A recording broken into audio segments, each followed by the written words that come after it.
like Morbius did in the original ending that we just talked about. All right, welcome. We're here at the end of this Spider-Man festival we've been watching. We're doing the unfinished three. I'm going to call them a trilogy. Venom had a trilogy. These three: Madam Web, Morbius, Kraven. Well, I doubt we'll ever get a follow up to the Sonyverse, which is a shame. But we're doing these three in all one go. And you know what? I had a great time. I did. I really did. So let's do this. Let's go on. Let's go with the one that I think we're gonna start off is gonna get us on a good note first. Madam Web. Okay. Oh yeah. We're gonna start with Madam Web. Madam Web, apparently, comic book movie Twitter's most prettiest movie ever. And guess what? They're right. They're right. Whenever I'm sorry, I saw this in theaters. I saw it in a big lush theater, and this looks pretty good. And then every time someone comes up with that tweet, like, oh my god, Madam Web, look at this, look at these streets, look at this frame, look at like man, it's a little too much. I watched it today, like, no wait. Completely deserved. This movie looks really good. It's very pretty. It helps that the bar has been lowered by the movies we just watched visually, so that you watch Madam Web and you're like, oh, this is cinema. Oh, sets. The characters are in positions that make sense, not just thoughtful lighting. Whoa. Colors.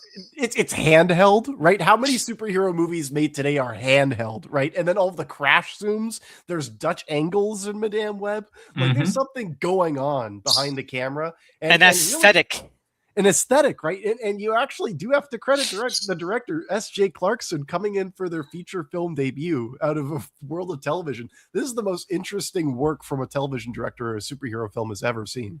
Yeah, no, I completely agree. Like after a while, and it hits a stride. Like, you know what? They can be saying whatever. I just like how stark and distinct a lot of this stuff looks. That entire sequence, and we're gonna get to it. The entire toxic sequence, just on a visual level, this is exciting and this is fun to watch. I can watch that scene on repeat. It's really entertaining. But who's going to describe Madam Web? You know what, Tony?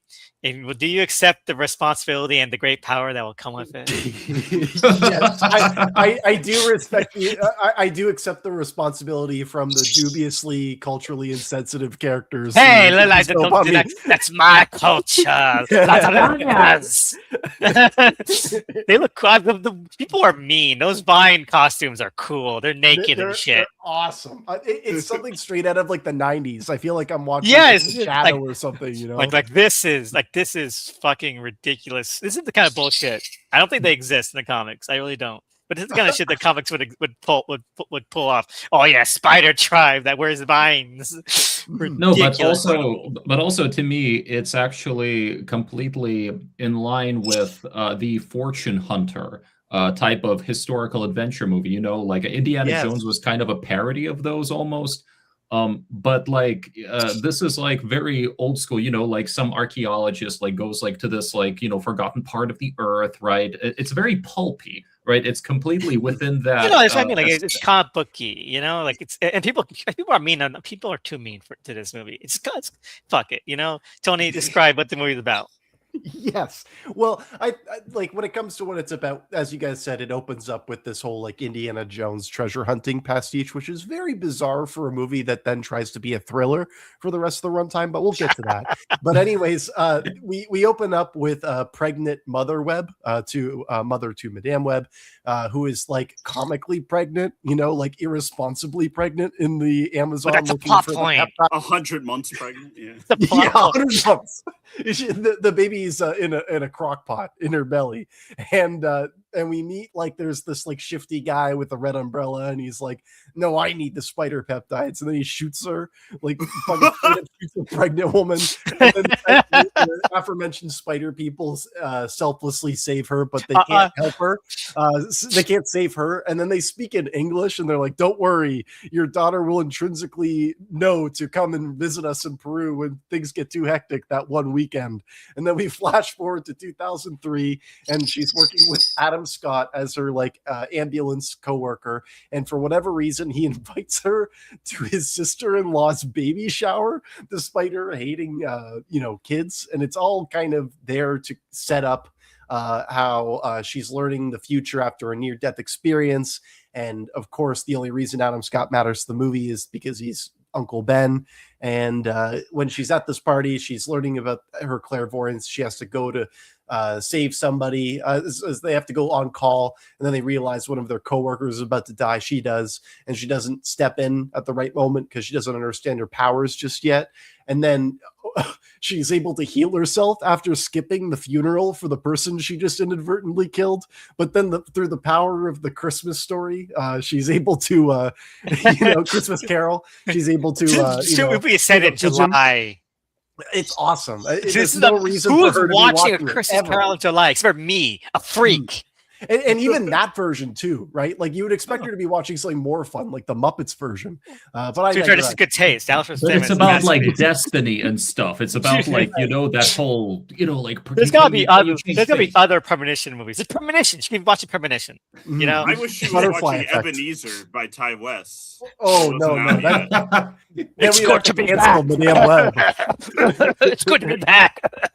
I still haven't even seen that trailer. I'm avoiding that, just out of principle. The real master of misfits is Madam Web and her adopted children. Yes. So then as we flash forward and all this stuff's happening, we also reveal that the person who shot her pregnant mother is now obsessed with these teenage girls who are going to kill him. Not now, but in the future. So in the future, I will die.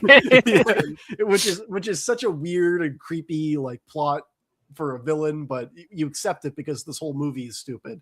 She bumps into these three girls while they're on the train, and she just acts like off-puttingly, but kidnaps them to safety. And then she takes them to New Jersey and ditches them in the woods so she can get rid of the license plates on the taxi. New Jersey, that's 50 minutes away. Yeah, but still from the heart of Manhattan. Still, she just dumped these kids in the woods. Like that is something that she did. I feel like Hans Landa and like was interrogating Diane Kruger in Inglourious Basterds, like, and where are these woods in Manhattan? Like she told them to stay there for like 3 hours, man. Come on. And they were there like 5. Yeah. Oh my god. No food. She's just they didn't even have a Game Boy to play with or anything.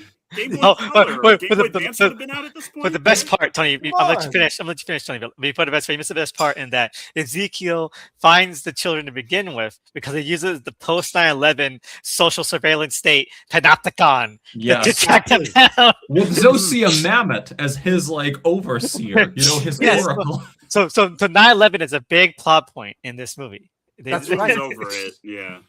Yeah, actually, it doesn't loom over it because the Twin Towers aren't actually in the skyline anymore, but you can feel their presence, Anyways, when it comes to that whole diner sequence, we hear Toxic play through in full twice, but it doesn't matter because it's actually kind of a cool action sequence. The lyrics are important, okay, because he has poison.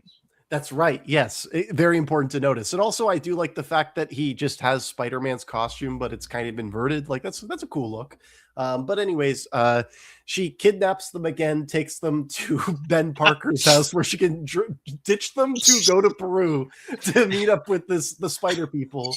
And she goes back in utero to experience a vision, but in order to fully actualize her abilities. But she's able to go back to New York just in time for Ben Parker's sister-in-law to give birth to Spider-Man. But at the same time, the villain also sees the three girls he's trying to kill. So then it's a race against time because he's going to kill not only the three girls, but this pregnant woman who's going to give birth to Spider-Man. But not so fast. Madame Web in an ambulance crashes through this billboard. This movie is amazing. It's awesome. This movie gets like 3 different second wins. I love it. And then she picks up the girls and she's like, "Come on, we're going to the fireworks factory." Right, but that fire factory was set up. That's Chekhov's fireworks factory because they were there at the beginning. So for like sure. That's why it's like a thriller. This movie is smart. Like this is like it's paid off. Screenwriting 101. No fat in this movie. Yeah, no, it's efficiently told. I was not confused about what was happening the entire time. It's a very cleanly told film, but the problem is what it's telling me is happening. But anyways, So they go to the fireworks factory. They load it with a bunch of flares indiscriminately. But now we've entered the point where Madame Web has become Neo, so she's able to know when things are going to happen in front of her, and it's a lot of fun, but it's stupid, And then she gets onto scaffolding with the main villain, and she's able to help all three of the girls who are about to fall off the scaffolding, except for one of them. She just goes over and goes, "You're going to be fine," while I'm picking up the other two. I think though the idea is that she kind of tried to pick up pretty much everybody by sort of dividing her consciousness literally into three parts, right? I mean, so she's physically able to affect the play. She's able to do stuff physically, even in that. It's just Ezekiel punches her out or something. Women can do anything. Okay. Well, that was what I was going to say. That's my thesis on this film. This movie is about women can do anything, and I think that's a beautiful thing. Actually, her web does connect. Jokes aside, I think that we've seen a million girl boss adjacent films, right, that are much better, that feel a lot more inauthentic, right? I can tell that the person who made this movie believed that shit, and watching this movie, it feels more wholesome because of it, right? So when we get to the point where the Pepsi logo just kills our villain, and then Madame Web is blinded by fireworks underwater, and then she's inexplicably bound to a wheelchair. There's no reason given for why she can't walk anymore. But there isn't. She broke her spine when she fell, maybe. But she didn't fall that bad. I think he had to fall for 30 feet for that to happen to water. Yeah. She fell 2 stories. Exactly. She would have been fine from that. I think it's just funnier that she just likes the wheelchair, right? She's she should have kept it. They wheeled her out of the hospital. She just kept it. Yeah, exactly. But then the other thing is sorry, go ahead. No, go ahead. Oh, I'll just wrap it up. So the three would-be spider ladies are alluded to in a never to happen future. And we get a moment where Dakota Johnson, in her shades, smiles off into the future, and she's like, "The best part of the future is that it hasn't happened yet." And it feels like such a knowing nod that they're like, "This is such bullshit. We're never coming back again." And I love it. As you say, women can do anything, and I do believe that when I'm watching this movie, I'm like, hell yeah, women can do anything, and I'm on board. Yeah, I'm on board too. You know what? Best use of dreams in a movie since Mission Impossible. Best since You've Got Mail, if we want to be so bold. Possibly, yeah. Oh, Madam Web. So first thoughts, Doug. I want to watch it again, just hearing it. Yeah, me too. What a great ride. I mean, yeah, I feel like we've alluded to how we feel about this movie and the Sonyverse during the other Spider-Man things, and it's this does just feel like a breath of fresh air, the universe itself, but especially Madam Web. We'll get into some things were never fully confirmed in terms of what this movie was going to be, but it's clear that it was changed significantly. But I think what we end up getting is are there it's not even incoherent what we end up with. It's just wild, and that makes it a lot more fun. The fact that the villain was clearly supposed to be this was probably supposed to be some kind of Terminator, prevent the birth of Peter Parker thriller, but that the birth of Spider-Man does not matter in this Spider-Man spinoff. That's fucking awesome. I love that. Right. People always talk about chosen one ship. I'm glad. I agree. I think Mikhail probably has a lot more information on this because he's the resident Sonyverse historian. But I do think that what. Changing it from Saving Peter Parker, that would have been a really fun movie, but just fucking it off and just rubbing that away, erasing it. It's bold. I love it.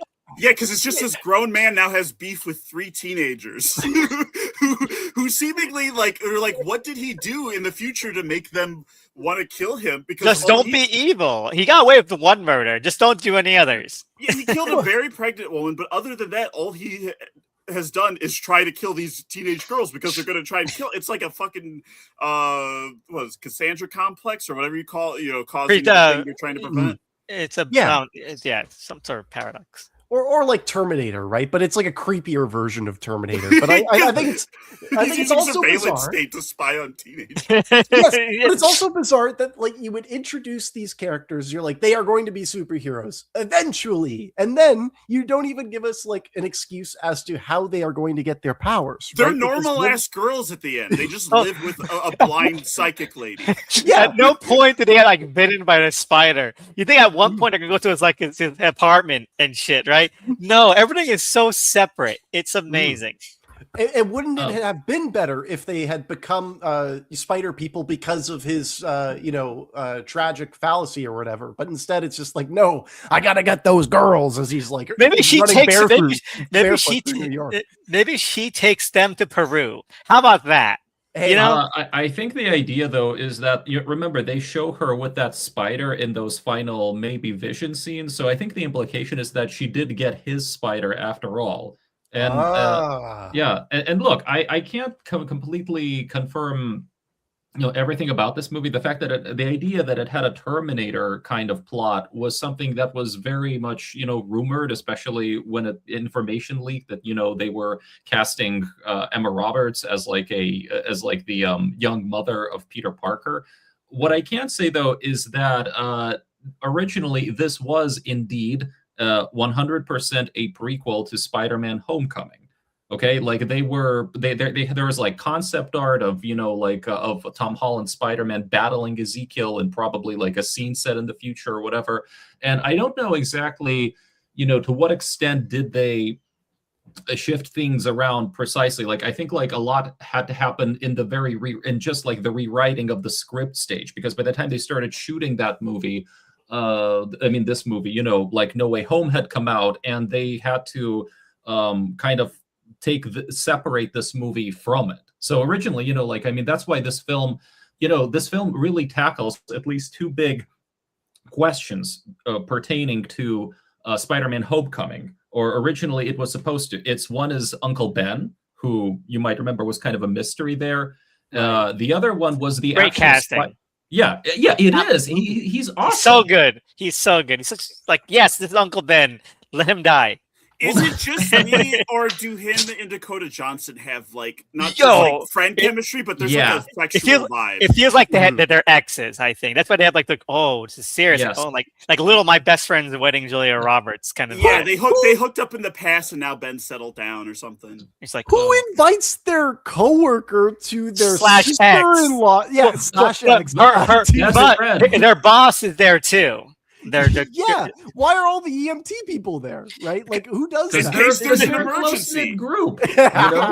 You know why? It's because Richard and Mary are super spies in this version, and they have no friends. Their covers are too important.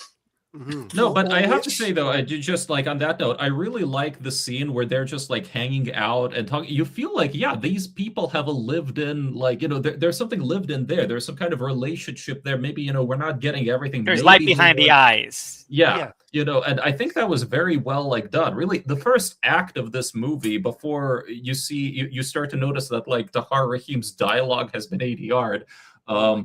It's really solid for first act. I mean, from what I understand, they forced last minute rewrites, and acts 2 and 3 kind of came out, jumbled and stuff. But just one final note that the second big mystery that pertaining to Homecoming that this movie was going to tackle, it's the origin of the spider. Because remember, they never established whether the spider that bit Peter was, radioactive or genetically enhanced. So this movie would have revealed that, hey, wait a minute, maybe it was like it was actually a mystical spider from Peru. Yeah, they should have done that. You know what? That would make Tom Holland more interesting. Oscorp doesn't exist, so why not? Why not? So I totally agree. And on the subject of ADR for Ezekiel, I think it's hilarious that 90% of his dialogue just doesn't exist. I want to make a cut of this way, an edit this way that removes all of the ADR stuff and just let it roll. Because his second line is ADR, and the funniest thing about this, especially if you saw it in theaters, it's giant. He's like his face isn't like in the frame, and he's not moving. It's not moving. He's saying like these 3 sentences, like, "Oh, but expedition is too dangerous, Miss Webb." Like, you're not saying these things. It's ridiculous, man. I love it. That's something that's going to have to be said about all 3 of these movies. All 3 of the movies today have horrendous ADR, specifically in the realm of exposition. Like, you can tell that they're like really afraid that people aren't going to understand their plot points, so then they really underline things. And in Madame Web, it just really underlines the ludicrousness of the villain's like main thrust in this whole movie. Like, when he explains his motivation, that's off screen, and like you can't trust the fact that that's what it really was. I think. Yeah, you're like, I can't believe you just said that, and then you've got like Josha Mamet just being like, "Wait, did you really just say that?" Like looking back at him, over his shoulder. Like, also, like, we skipped over Adam Scott. I just want to say really quickly, there are many like comedic actors who are like cast in this movie who are forced to play the straight man. Yeah, like Mike Epps as well, who are playing the straight man against Dakota Johnson, who's supposed to be the goofy person in this movie. So like, I just wanted to point that out as we were briefly touching on Adam Scott, because I found that very funny. Yeah, no, Dakota Johnson. Every time I think, I don't know. I don't have a read on her in this movie. Like, is she trying too hard, or not trying at all, or trying just the right amount? I don't know. I think she's supposed to be like a little bit of a bad person. Yeah, she's meant to be a dick, and that's great. And like the kid gives her the drawing, and she's like, "What the fuck am I supposed to do?" It's like, I can't even fold this shit. My take on it is that she has a bit of Asperger's. Actually, like she's not very good socially. Like, she doesn't like being around people. She doesn't connect very well. You know what I'm saying? Like, and she puts no effort into like masking, like, because like she like kind of just does, or she's found a way in her life where she doesn't have to really. Yeah. Well, probably, yeah. Go ahead. Sorry, go ahead. I was just gonna say it goes a bit beyond that too, because like when she's on the train and she's having like that full like moment where she's like, "Oh, is this real or not?" She tells the guy that the train that they're on is the wrong one, despite it being the right one. And then when they get onto the other one and she sees him again, and she's like, "Wait a second, am I on the right train?" She's just like, "I don't know, man." She told him that he was on the wrong train, and then when they were on the like wrong train definitively, and they saw him again, she didn't correct that record. Meanwhile, they know that they were leaving him in direct pathway of the main thread of this film. She just had no care for this other person. No, I think that's really funny. I'm not saying any of that as a cinema set. And it's great in that it's a Christmas Carol. Okay, because the Christmas Carol, like we mentioned that at the beginning, near the end. Okay. That's her character arc. She's like Scrooge. She's like, "Oh, the world has dealt me a bitter hand, and I'm going to be a bitter person about it. My mother never loved me." All that shit, right? But then she gets to see a vision of the past, and also a vision of the future that help her change her ways and show that she that mother's past are good, and she's the mother to the other children. Mother's future are fine, and this, Christmas Carol. That's what I'm trying to say.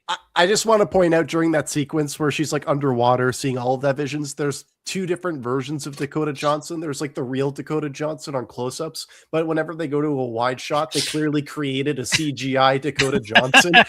And I just really wanted to call attention to that because it's very uncanny valley when you recognize that. yes, it is. But yes, no, that's my little spiel there, is that this is a Christmas Carol. And put it on the list of the Christmas Carol movies I've seen. That's why she's watching it. But I want to go back to that train sequence, because that guy on the train was playing PSP, and I know like Sony time stuff, but PSP did not come out until like 2005. Who's to say that guy existed at that time? Maybe she's seeing even further in the future. That's what I mean. Like the timelines are blurring together, or like because things are changing already. Like it's like things have shifted, so there's like hints of anachronisms or whatever. So can I just let me point out something. So there has been some speculation as to about this movie's timeline having shifted, or the rumors about the Garfield rumors and the 90s. I think that's bullshit. But I do think it's possible they moved it around into where in the 2000s exactly this was taking place, because Spider-Man Homecoming's timeline is a mess. right? Like that movie was either 2016, 2017, or 2020 because, they do the whole 8 years Right. later thing that turned out to be totally wrong. So if this movie were originally set in 2015, because Peter Parker has to be 15 when, when Homecoming happens, then yeah, maybe it was set in 2005 initially. You know what I mean? I just don't understand why it had to be such an issue behind the scenes, right? Like, I feel like you figure that shit out before you enter post-production, before you enter production, right? The fact that it was such a much ado behind the scenes, it's bizarre to me. Yeah, no, like just to pick up what you're saying, Tony. I think that with the other two, Morbius and Kraven, while there are things that clearly shifted, the fact is that, for better or worse, those movies have had a very much more of a defined vision for what they wanted to do than what probably did. Okay, but then I don't know. I guess maybe because it was really more closely connected to No Way Home and Spider-Man and MCU stuff in general, at least was trying to be. When that shifted, that movie had to be gutted. Madam Web had to be fucking rearranged, Frankenstein, more than Kraven and Morbius had to be. More like in the script way, they had to rearrange the script before they shot it, so it was that doesn't explain how this movie doesn't exist, man. No. But later, I would say what happened was also because of the reactions towards Morbius, they wound up. I think really a lot of the cutting ADR and whatever that was to remove the bigger lore. By the time this movie came out, the well against the larger world building that Sony was trying to do was completely poisoned. So they decided to try to strip all that out, They didn't want to harm the reputation of Tom Holland's Spider-Man by associating him too much with the damn web universe. But yeah, exactly, with great movies. And one of the things that's really weird about this, right, is I feel like even with all the things that you guys have been saying about, No Way Home and all that stuff, I don't feel as though the events of those films directly fuck up the birth time of Peter too much to the point where it has to impact this film that much. This could still be canon to MCU. I feel like you would have to adjust very little.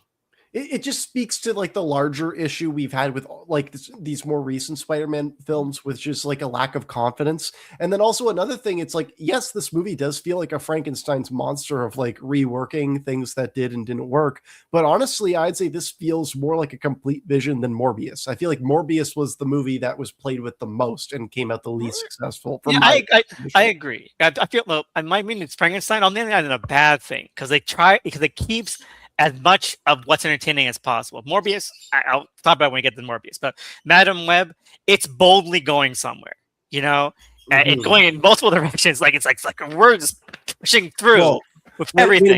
When we say women can do anything, we mean anything, right? And everything. We exhaust that, anything and everything. It's amazing. What else have we not talked about with the opening? I feel like there's so much to talk about, even in the first 20 minutes, right? I don't want to I did want to bring up one thing. I did want to bring one because this is gonna be a quick thing. So the Las Arañas, right? And I'm saying that in all the accent, Las Arañas, okay? They're able to help save Miss Webb's life, Mother Webb's life, and all that, help her give birth. But they can't use the amazing Spider-Man spider powers to catch Ezekiel, who was just running in the middle of the rain. What the fuck? He did not have a head start. There were 8 people at that birthing ceremony. You telling me you couldn't spare a few guys? Go a hunting party. Go after the dude that just shot a pregnant woman in the middle of the Amazon. So the idea is that Ezekiel steals the spider, and there's some kind of curse put on him for doing this, right? Hopefully the curse is his death, and clairvoyance. The mom wanted the spider to cure Cassie's disease, so she was going to steal a spider. Would she have been then? No, because he killed pregnant woman. That's the reason why. It was for killing a pregnant woman, not for stealing the spider. Okay. Well, it's for both, because he was totally the bad person. If you took the spider for good reasons, then you're fine. Exactly, like all the lasagnas did. lasagnas is. I think basically the idea is that it's a curse only in the sense that he is doomed to know his own like death, because like it gave him clairvoyant powers. Like the way they explain the spider sense here, it's that it actually is a form of clairvoyance essentially. So it's like by gaining that power, he became obsessed like with his own mortality and preventing his death like in the future or something. There's a lot of like tragic irony in the Sony non-Spider-Man movies, which is very strange. Well, like more so in Morbius and Kraven, but this villain is very much so playing into like some kind of tragic irony of knowing their fate, doing all the wrong things, and then getting themselves killed. But I totally see all of that. There was just like two big lingering questions I had watching this opening, which was who is Madam Web's father, right? And then B, how did she get back to America? Okay, so that guy is later shown like wearing like regular capri camo like clothing, safari clothing. So I presume that they do this on the side.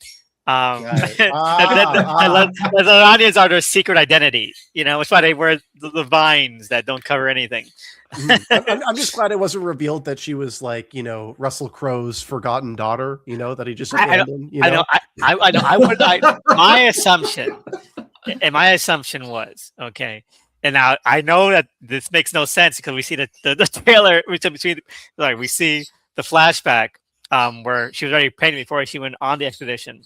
Or that maybe Ezekiel was her dad, Ooh. Oh no, that's dark. I don't like Ezekiel's like a creep. That's one of the he like fucking assaults that woman.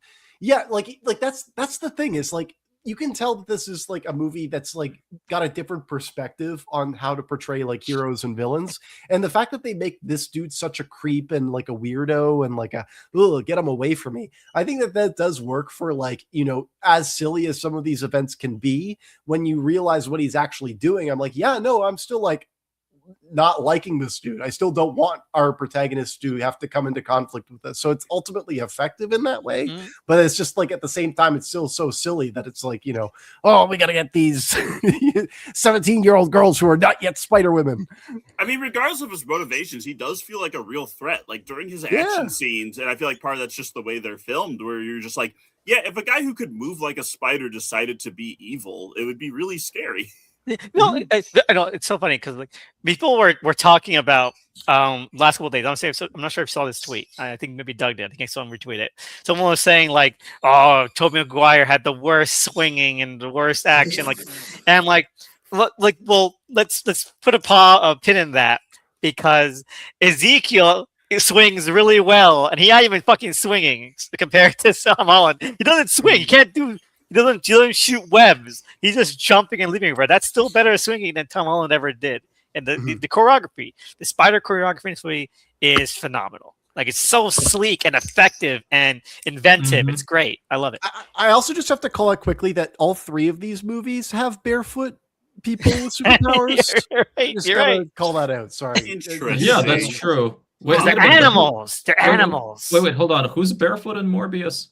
I thought that I saw Matt Smith do it at one point, but maybe. Is it when he's dancing and putting on the clothes? And there we go. The best scene in the movie. Have sex. I will. Yeah, I want to also add that Elvis has described I think like Ezekiel as kind of like a Spider-Man horror villain. Like it's exactly. Like it's a horror movie with where the villain is Spider-Man, and he is like legitimately scary. I mean, he is like Terminator slasher villain comparisons, and everything. I think that's pretty apt, right? I mean, he kills a lot of people, all things considered.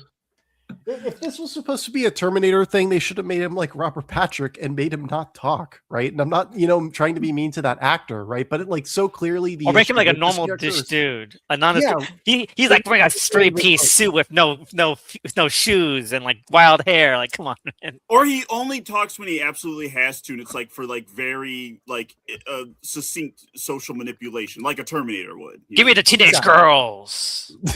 I'll be back.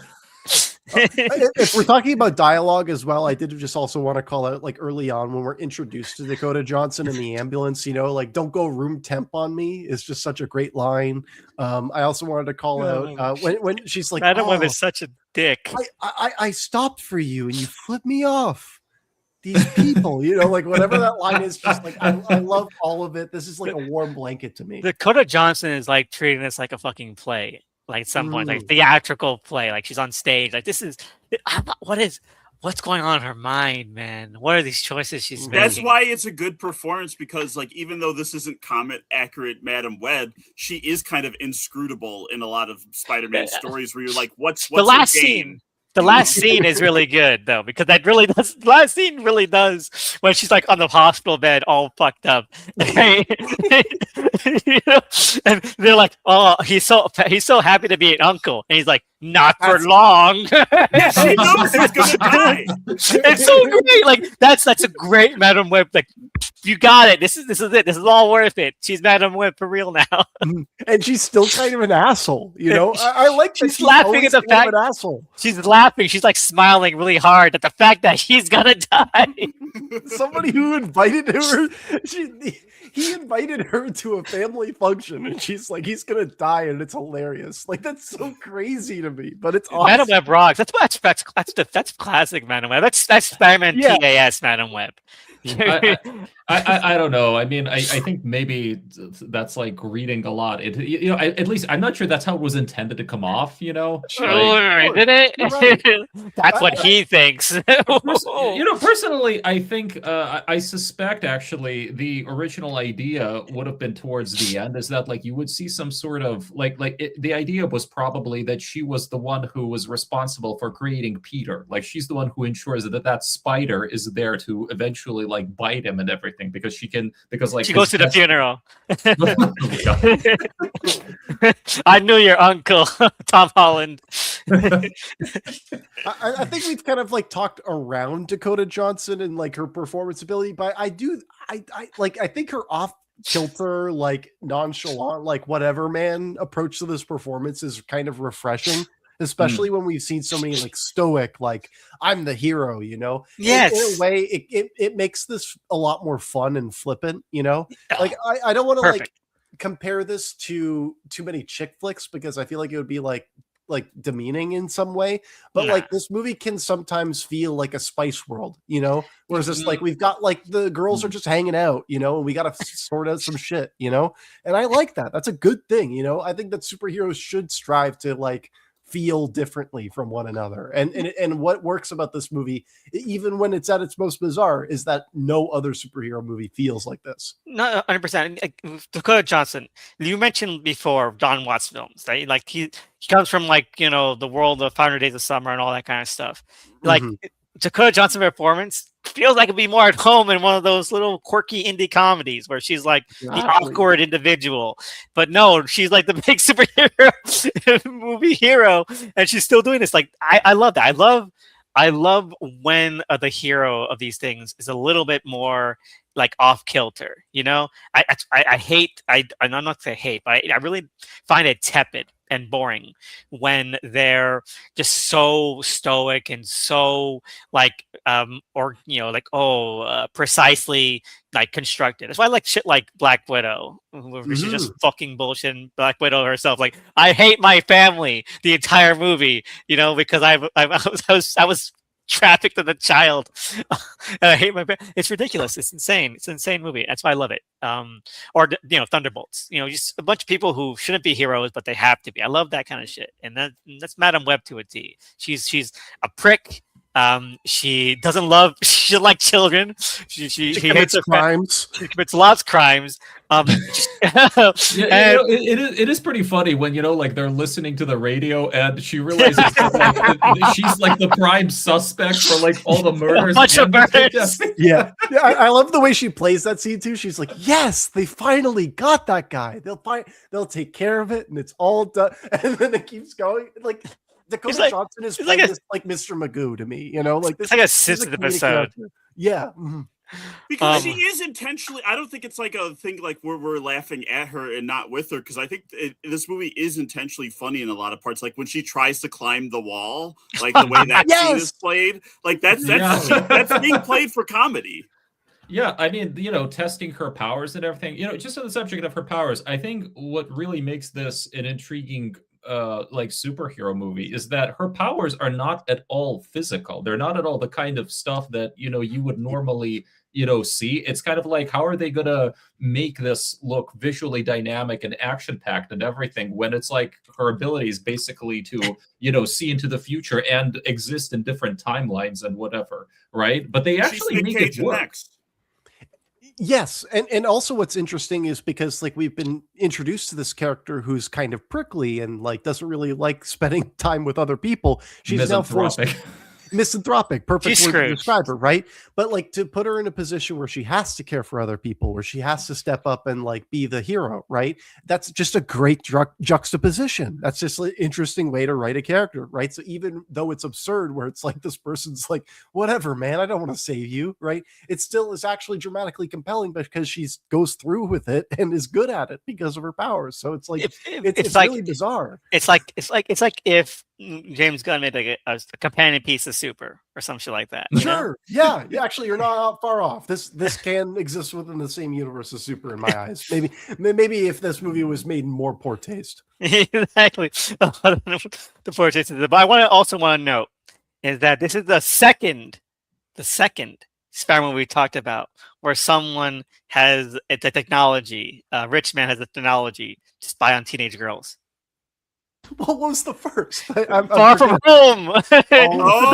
Yes, fucking Jake Gyllenhaal. You gotta. Well, that was Tony Stark's. That was Tony Stark's sunglasses. It shows, gives you the option of going through the like fucking photos and everything. Tony Stark had this technology in his sunglasses. That's why I started making those Tony Stark's Island jokes. He was check the logs. He did call Elon Musk a pedophile in Iron Man 2, so I just want to give him props for that one. I think it is interesting, right? Like Ezekiel, he basically only ever murders women in this movie, right? Or he tries to murder women. I don't think I mean the cops aside, right? Like it's very much like about like violence, I guess, against women. No, there's a big tinge of that. Like the scene where he kills the woman he just had sex with, like that's just disturbing. I mean, it's very that's gross, and I get that they're trying to make the villain, feel gross and mission accomplished. But like, oh god, man, it's disturbing. I mean, when he kills the girls in those like potential futures that she's seeing, it's brutal. Like when he's like snapping their necks and shit, I'm like, oh fuck. Oh my god, yeah, poor Sydney Sweeney. In that scene, she's demolished. She got fucking demolished, like crazy. Thrown into the chair. Go ahead. No, it's very brutal. I just wanted to also say, the three Spider Girls, I think it's interesting. Yeah, they don't have a very large role, but I really like how quickly they manage to establish all these different character dynamics and sort of like who's who and how they kind of, compare to one another. Like, I'm just like, Anya de Corazon is the person who always has to correct everybody. The Powerpuff Girls. The Powerpuff Girls. That's it. They feel very much like an after-school special, like to go off that Powerpuff Girl note, right? And I think that does work as well, right? I think that I think Sydney Sweeney is really poorly cast. I think to have her as the nerdy one is very bizarre, and also she does feel like she's like too big for that role. I know that this movie was kind of delayed in its release, but it's like to have her in that role is kind of distracting. Also, this is like the very last second she could feasibly play a teenager. Yeah, exactly. It was Euphoria was still on TV and stuff, and then also she's playing the nerd versus the persona she plays on Euphoria, right? Like I see what they're doing, right? But at the same time, I just don't think that it works. But like, she's not good at playing a nerd. Like, no, she's not. She plays like a fucking point deck, like no, like Jerry Lewis type nerds. Like, what the fuck? What movie is this, man? It's very bizarre, and it's to the point where it's like she's fine with like you clearly you see that like she's losing interest in the conversation because she's flirting with the boys, right? But then she has no idea how to flirt. when they are walking towards them. You know, Oh. it's a very bizarre, like, how do you get to that point, but then not to the other point? You know, Yeah, So because there's no payoff to it. Like they have, it's a little arc. Like you think like, oh, she's gonna become more confident, but it never pays off in that way ever. yeah, So she stays a nerd the entire time. they only exist insofar as how can they become more empathetic or like worthy of the caring of Madame Web, right? Which is a big mistake. If if you wanted to make a better movie, supporting role, you know. yeah, they're supporting, but like you're But also they'll- telling us but that they're they're- going to be heroes, right? Yeah. And you need to like give us a reason for us to believe Because they don't ready to become be heroes. self-sufficient. Yeah, Because they don't become heroes at the end. Madam Web Hmm. becomes hero at the end, but they never do, and they stay like damsels in distress. That No, Madam Web come has on. to say. They learn how to do like CPR and chest compression as she. All right, they save her at the end, right? That scene is Yeah. bizarre. maybe that's how she like lost her ability to walk. They were just doing too good of a job with her stroke Yeah, her spine. that can happen, you know. You never These know. fucking You never teenage know. girls. Yeah, they Oh were my so God. focused on the heart. They weren't focused on the legs. It's Dale All Jones. Okay. So this movie's all over the place. So I think we're all over the place with it. Of course. Yeah, What but it's haven't we fun. touched upon? Well, Well, we're kind of midpoint through the movie right now, right? Because we kind of danced around the subway. We should probably talk a bit more about the subway, like how the police try to arrest Madame Web, but then they get Yeah. like Morbius by the villain. You know, Oh, he's so got that- the same like effect on him when he's. I back think in the- personally, I just think personally though, I just want to say I think the train sequence is probably the best part of the movie. You know, because it just I'll the say way top they three. Yeah, no, but just the way they construct it, it's legitimately like suspenseful because you're not really sure. You know just something bad is about to happen, but you don't know exactly how or when. With all of her visions, like Vision- her danger sense going off, you know, like one after the other. Yes. Mhm. The vision replaying like different ways 3 different times is actually very effectively disorienting. Mhm. And I also like how, like, as they always do this in these superhero movies, where it's like the hero hasn't like fully figured out their powers, but then they get into a position where things are like a little too outside of their realm of capabilities and they're rushing around. I like how these are people who are just ordinary, where things are just happening around them and they're just kind of going, "Oh my God, this is crazy." Like there's something about that and how it's like portrayed, how it's filmed. It's effective, you know, and I agree. It is one of the funnier like better parts of the movie. And it does transition into one of the funniest sequences in the film too, when they get into the cab, where they steal the cab, I should say. But Poor like, guy lost medallion. Madam Web doesn't care. she Madame Web gives them a chance to leave the cab and then decides not to. Again, like this character is awesome, you know, like equally as evil as the villain by this She point. needs the human leverage at that point. Like I need. Yeah. Okay, I have a question. Since we're on the subject of the cab, that kind of reminded me of the fact that this is a New York set movie. So how would you Yes. guys, what do you guys think of this movie in terms of how it portrays New York?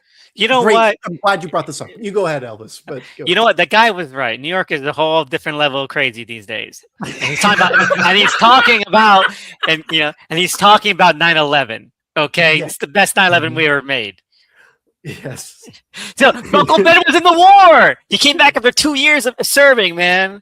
Oh my God. He must have enlisted before 9/11. I have to imagine because he's Yeah. old as hell. You know, sorry, Adam Scott, but you're old. You're an old man. Also, sorry, Adam Scott, you're a veteran. You know, like that's problematic as shit. But Could they maybe have been talking about like the Gulf War, like in the 90s or Oh, something? that'd be so funny. Using three. I think pieces that's off screen. probably what they were hinting towards. Yeah.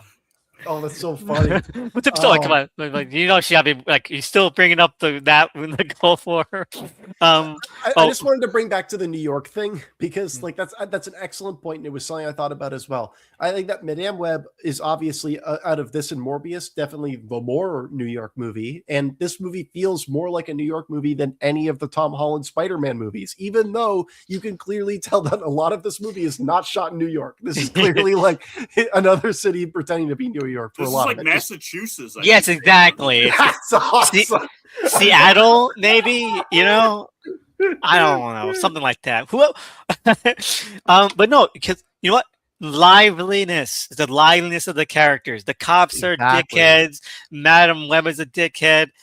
Adam Scott is there. He's got a little bit of dickhead energy, but Uncle Ben is usually pretty cool. Like everyone's like, it's everyone, it just feels there's more energy to it now. Like you never know what's gonna happen, and I love it. Mhm. Everyone's shit talking, you know. Yeah. Every single character in this movie is like shit talking each other, and that's a very New York thing, right? They go to And a in Tom fucking Holland, 1950s diner for some reason, and like, yeah, this is still New York, probably. yeah, there's a dime a dozen. There's a lot of New York like diners, you know, it exists, and that's just outside of New Jersey or whatever. I think that the Madame Web does work as a New York movie, and I will say that when I went to New York for the first time and my first night there, I went up to the Empire State Building, and one of the first things I looked out into the skyline to see was the Pepsi Company thing from the end of this film. So yeah, Yes. I'll always cherish that memory of being like, that's where the climax of Madame Web was. I need to go visit the fireworks factory there too. It must exist, right? No matter what would have lied to me. They would just make shit up. No, exactly. Maybe no. Actually, no. It did exist, but back in 2003. We can't find it now, guys. Giuliani. Okay. Anything else? What else have we haven't talked about yet? Well, we haven't talked about her going to Peru. I mean, yeah, go ahead. I have really nothing to say, but I think I already made all the jokes I want about that. Well, I just love any movie where they just go, okay, conflict, we're going to put you on pause so I can go on a vacation. I just think that that's awesome. It feels like Spring Breakers when like the protagonist just at any point can get on a bus and leave, you know, like I think that that's a good thing when a movie can be like, no, well, we're not really bound to this like world-ending threat, you know, like our lives still go on. And then also like another thing just that stems out from there, I just thought that the film was very funny because early on there's a moment where like Adam Scott is talking about trauma, and she's like, I don't have any trauma.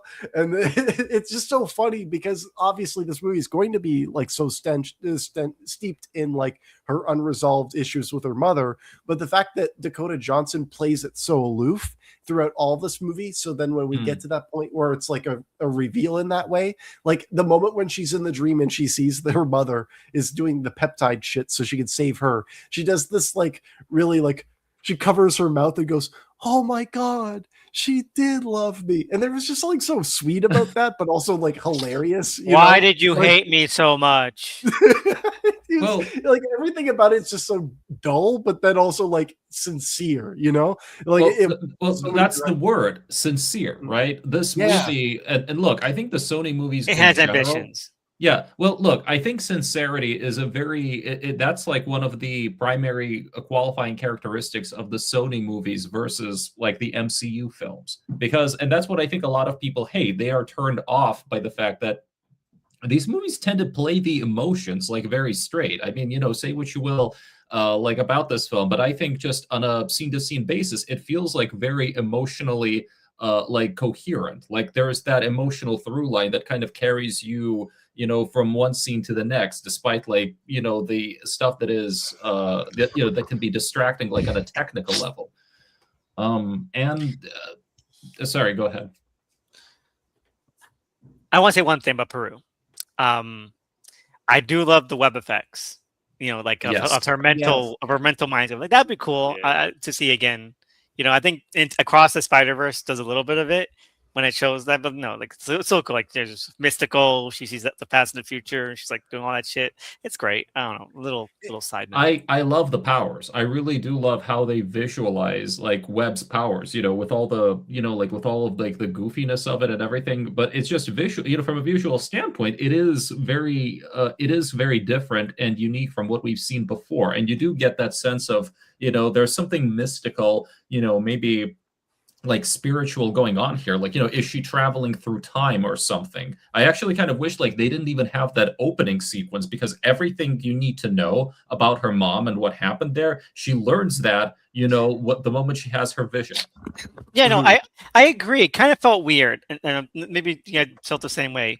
That felt like the first version of the scene kind of felt like it was meant to be a little bit more obscure about things that happened, because the other one shows a lot more context, like, oh, we're seeing more context now, but they're the same exact information, same exact scene, so it feels kind of weird to show it twice. So I'm wondering, like, maybe, you know, what was shuffled around, what was cut out, I don't know. And is there really a reason for us to be that far ahead of her, in terms of like, sometimes You will have irony, powers. yeah, but it's like, what are we actually getting out of it by knowing the full context of her origin before she does? Okay, so that's actually a very common trope in Hollywood genre film. I literally published an article about it like 2 weeks ago, but I call it the demystifying prologue. Like, if you look at it, like 9 out of 10 fantasy, sci-fi, horror movies, they have to have like this opening scene that kind of grabs you, but it almost always gives you way more information than the main characters have. Yes, like, and they'll like expose like all of the genre stuff right off the bat. Right? Like, oh, this is a sci-fi Evil movie. Dead Rise. Yeah, exactly, right? Yeah, no, I agree. Yeah. Anyway, you could cut the prologue. You could cut the prologue out of like 9 out of 10 of these films, and the movie would be better for it. Like, or if the prologue is just a mood setting instead of exposition. Like, I'm thinking of the opening of like Jurassic Park that doesn't really give you a ton of information. That's a perfect one. Yeah, it just really sets the state. Like, it sets the vibe of like, yeah, this is a creature feature, but also like, yeah, it's not really giving you too much information about the park up front. Or how about this? How about the prologue ends with her getting shot, with the mother getting shot, and then it cuts ahead. You don't even know how Madam Web even exists if her brother got shot. I'm going to be real with you guys. Like, we can script doctor how to make a better prologue, but I'm glad that this prologue is the way that it is. I agree too. I don't want to change a frame of it because Red Spider ass. I love, like, and also another thing, we were talking about like how things were looking here, like the look of the webs and stuff. I do have to say the other 2 films we're talking about today have really bad exposure issues. Like, the films are too dark, yes, and visually are not distinct. And Madame Web, like, even if it looks really goofy when you've got like a bunch of strands coming out of it, or it's like Sydney Sweeney's like non-distinct yellow web powers, right? Like, they can look a little goofy, but they look visually distinct, right? And I go along with them. I can better go along with because they're more legible and they feel more interwoven with who these characters are, despite them not, blending into the background. So I just wanted to call that out because, like, I think that's something a lot of superhero movies get wrong, which this one surprisingly gets right. Okay, I'm sorry, but like, come on, Morbius really goes like into like almost abstract impressionism with like the power scenes, like, and like I with think all that's those... an issue. I think that's an issue. I love that stuff. I mean, like, you get all the purple, like out of Morbius's costume set, and it's like, he's like, he's like flying. I'm of both minds. I find it distracting, but I also find like there's something, at least something's going on. I want to get to that when we get to it in the movie, because there's so much I have to say about that specific thing. But I'm glad that like there's a differing opinion, so we can bounce back and forth on that. So what's next in Madam Web? Well, we got the ambulance thing after she comes back from Peru. We got to talk about that. All right, so I'm going to say off the bat, people who say like, "Oh, it's so dumb that he jumped. If he didn't jump, then he wouldn't get hot." Have you ever not heard of a predestination paradox before? Have you ever seen Final Destination before in your life? You do the thing that causes the thing to happen, man. Mm-hmm. And she sees the future now, so she would have seen that already. It's such a dumb point. She's outmaneuvered. Like, it's almost like confirmation that she's got a handle on her powers, that she's like outmaneuvering his precognition of like, no, actually, I moved my chest piece here, made you move here, so you got fucking nailed by this ambulance. Exactly. They call it like scry versus scry, I think, right? Like in the TV tropes or whatever. Right? Yeah. No, it's a Magic the Gathering reference, I imagine. Maybe. Yeah, no, yes. But I love like how she is in fact like able to just, use her precognition now to just like, okay, step here. So, like that rock, okay, duck down. So the rocket just goes.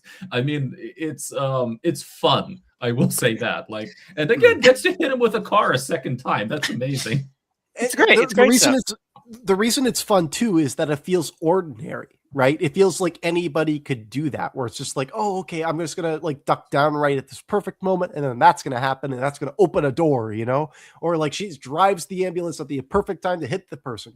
These are like stupid, like dumb guy cheer moments, of like, you did that shit, right? But at the same time, it's so ludicrous, and it has to get to this point that it's like superhuman, obviously, right? What I'm getting at here is that like by the end, we do kind of feel like she's become a Neo, right? Where she's unlocked this thing. And like it's so absurd, but like because she's so weirdly endearing, we're like, yeah, you do that shit, Dakota Johnson, wreck that shit, you know. Like I'm totally on board with everything that's happening in this climax, ironically and non-ironically. I completely fucking agree, man. Like, and it's what I have to say because I think that this scene is the entire sequence is just rocks. Like it's full momentum. Like we're no breaks. Like we go from the ambulance, car crash, fucking the crash car thing where they zap him like a bug. It's like great, and then fireworks factory, the whole gamut. Like this is like the movie before has some stops and starts, but like once that starts happening, like all the way to the end, I'm having a great time. I'm having a great time. This movie is rarely boring, you know. Like there's a reason why I watched this movie twice for this weekend, you know. Like I never do that with any of these movies. It's just that much fun. It puts a big fucking stupid grin on my face. I don't think it's a great movie. I don't think it's like I don't think it's a perfect movie. I don't want to support this movie, you know, like in a, you know, meaningful artistic contribution sense, Why right? not? Come on. Because like ultimately this whole superhero stuff is like a cancer that is ruining movies right now. Yeah, right? you know what? Like it's like that is, but also the ironic. But I'd much rather have ones like this. So you bring up a great point because I've tweeted this before, like a couple days ago. I tweet this ever so often. When the movie came out, I tweeted this. It's an opinion I still hold, in that I fucking hate how self-important a lot of comic movies are. Like, oh, a doomsday is, you're gonna see everything and it's gonna be emotional and all these stakes and all your favorite franchises. Like, no, we need more disposable fucking comic movies. You know, we need more Steels. We need more Catwomans, and that's what these are. You know, better versions of, like, these are just disposable fucking movies, and I love them.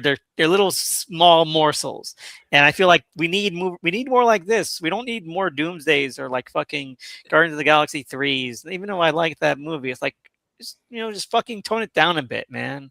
Sorry, go ahead. Sorry, is it more like because it's, you know, small?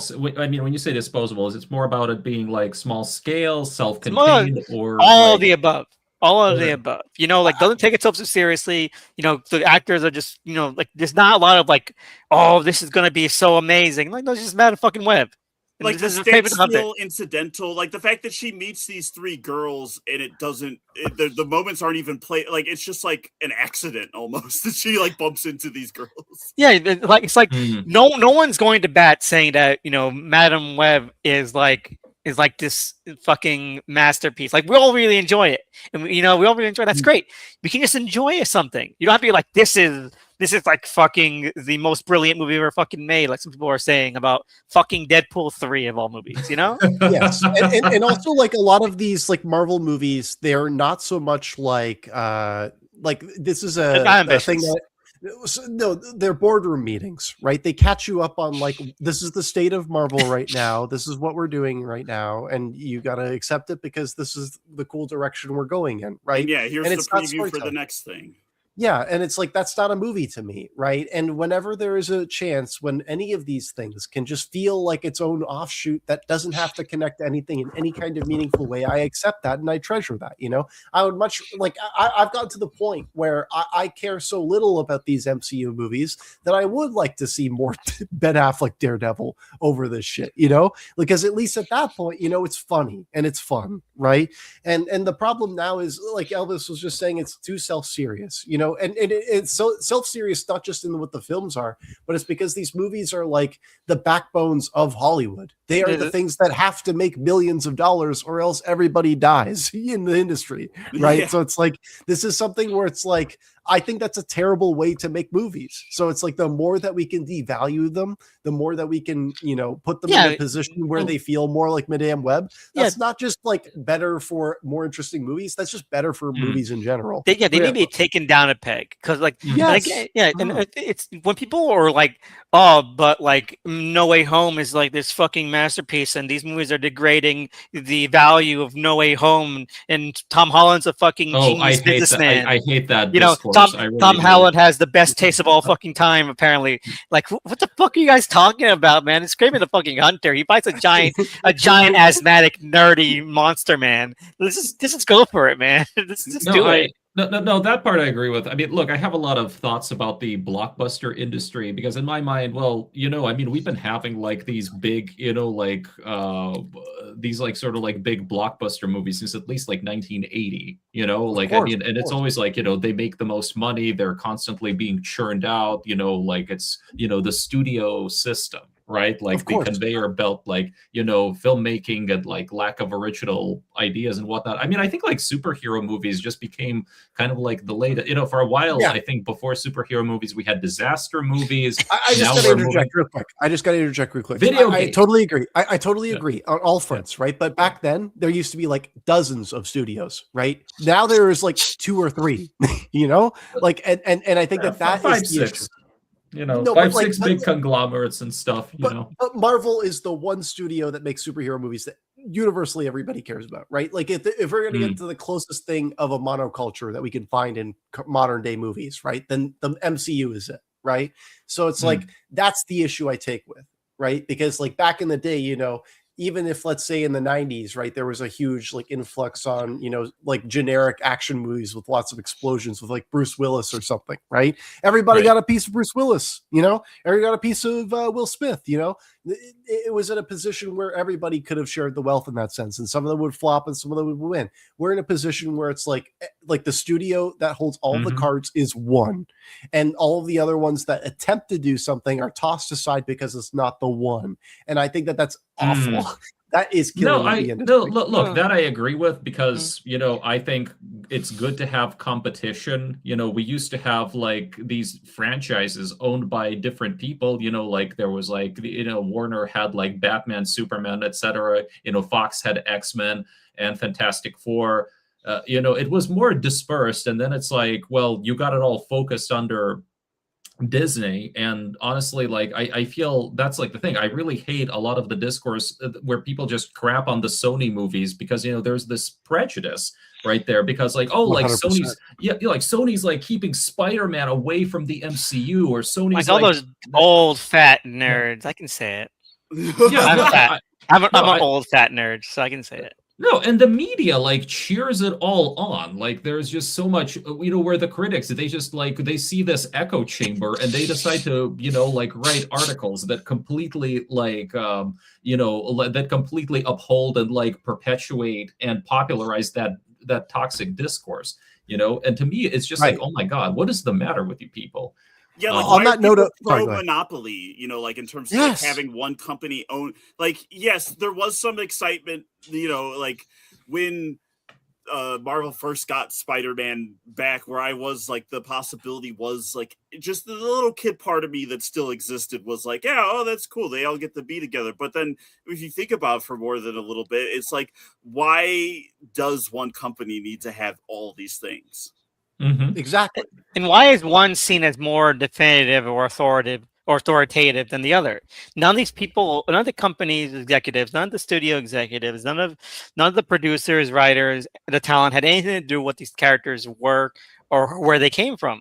So why is I hate when people are like, but Disney owns the comics, so they should own the fucking movies. That's such a fucking baby brain way of thinking, and it's so like anti-creative and it's anti-art. And you know what? There's a need for a counter argument. To paraphrase Oliver Stone talking about JFK. There's a need for something for like a distinction, a set apart. And if people just I think it's honestly fascistic thinking. Be like, oh, but it needs to be all one. Like that's so stupid.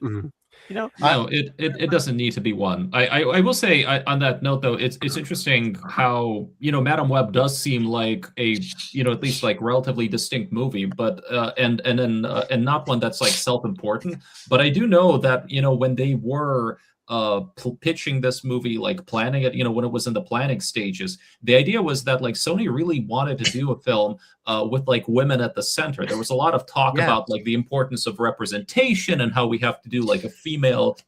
They announced Spider-Woman with like fucking Olivia Wilde after this. Well, like Spider-Gwen or no, Spider-Woman. Oh, they announced. Oh, okay. Then it probably never went anywhere. I want to build off of this point because this is another point that I wanted to make as well. That it leads perfectly into what I wanted to say here, right? Because like, as much as we want to poo on Madame Web, this movie is ridiculous, right? This movie has many open flaws, right? But think about every single like heroine superhero film from the past 20 years, right? Every single like, here's a woman as the lead superhero movie. All of them are made for men, right? I think that this is the most feminine feeling superhero movie, truly, out of all the ones that have been made. Like, can you guys put up a more feminine representation of a superhero than any of the other ones? Because I feel as though even like Wonder Woman is like made for men at the end of the day, right? I still feel as though they are still operating in the male gaze, right? Or not to say that I that's also like just don't particularly like that movie. I watched Madam Web. But it's also like a movie where it's like the most interesting characters are the men, right? And it's like it's a movie that's like asking you to perceive this woman from the perspective of the men, right? And like I can't speak for Black Widow because I haven't seen it, right? I'm just positing, because of what I've seen, it does feel as though Madame Web is the most authentically like this is the woman perspective of a superhero thing, and it's something that you don't get often because they all are whole men. And I think that hey, you know what? Maybe we should genuinely mix it up because it's so boring now. Yeah, I completely agree. Like this is meant to be like kind of caustic, but it's like that's what makes it unique. It's not like sanitized. It's not a sanitized view of these characters. Like it gives them flaws. It gives them something interesting to play with. That's why I hated about fucking Captain Marvel. Captain Marvel is like, oh, ooh rah, but it's all fucking platitudes. I love the Marvels. Marvels is fucking great. Don't fucking get me wrong. But Captain Marvel, fucking boring bullshit movie. I haven't seen the Marvels. I haven't It's so seen Captain good. Marvel. It's the only good movie that Samuel Jackson has been in the MCU. Wow. I thought it was more interesting than the first Captain Marvel, though definitely like kind of a mixed bag for me. It's a mixed bag. It's not good as Black Widow, but it's okay. I mean, it's Nia DaCosta, so I'll definitely check it out. I was very much surprised though at the decline in box office. I mean, the first Captain Marvel because it came out like 7 years later, didn't it? People don't care anymore. I think the first Captain Marvel was 100% the Avengers boost. Like that was the movie leading into and we were told ahead of time like she's gonna be so important in Infinity or in Endgame or whatever. And all she did was have a problematic age gap with Peter Parker. That's all. I feel like the Captain Marvel thing is also very similar to Shang-Chi, right? Where it's like I don't know if like a second Shang-Chi would be as successful in that circumstance, right? Because he was in a similar position in that way. Yeah, they already wasted the Mandarin again the second time. Well, I'd say like maybe in that case it's good riddance. I actually wanted to see. I actually wanted to see more of Shang-Chi, and but more so because I wanted to see him actually kill somebody. Like nobody would hold him back, because that was what really compromised. I want to see a cool Shang-Chi doing Enter the Dragon shit like in the comics. like you're going on a secret mission like a spy, but like karate time. Whatever shit like that. We scale it back a bit more. Well, I feel like we're talking around Madame Web a lot, so I just wanted to like throw in maybe like one of my final thoughts, right? Yeah. Because I haven't said this on mic. So like I have when I saw this movie like on a camera first, and then when I watched it, I rushed out to the movie theater so I could watch it in D-Box. And the reason I'm bringing it up is because at the end of the movie, when she's in a wheelchair, the D-Box seat was like mimicking her wheelchair vibration, and like I don't think a movie can ever like give me that high, like I feel like that was one of the most exhilarating things I've ever experienced in a movie theater, and like I couldn't believe that it happened. So like I will always treasure that from you, Madame Web. I will always remember that. It's good. I saw it in theaters, and I'm glad I saw it. I think I saw all of these in theater. I saw all of these in a theater, and I'm happy that I did. I feel it's just the amount of hate these movies get just for existing, just for Sony, like having the gall to try to, do stuff with like ancillary characters from like the Spider-Man. I mean, it is insane. It is like they don't give these films a chance. They poison the discourse. They destroy. Even the. Don't worry, but don't worry, Mikhail. Ghost Rider is gonna come out. Jesus Christ. Sean Levy's Ghost Rider. Fuck you. Oh. Just Drown feels so me. desperate. It is. Mhm. It really is. You know what? We have to. You know what? J Roach, come back. You know we can't use your bootleg Bizarro version anymore. I mean, I will say, like, I've read up how, there aren't a lot of fans of Spirit of Vengeance, but I'm still going back to No, that trailer. the original is so much better than Spirit of No, Vengeance. no, no, sure, sure. But just I remember often like just seeing the trailer, and I could not believe my eyes that they had a scene of Nicolas Cage pissing fire. You know what I'm Yeah. saying? Like Ugh. Disney would never allow something like that. That is just to Disney me, would that is- never allow for the Looney Tunes Bugs Bunny shit that Nicolas Cage was up in the first one. He For sure. he's like fucking like going to Albuquerque in some fucking scene. It's so good. Everyone rocks.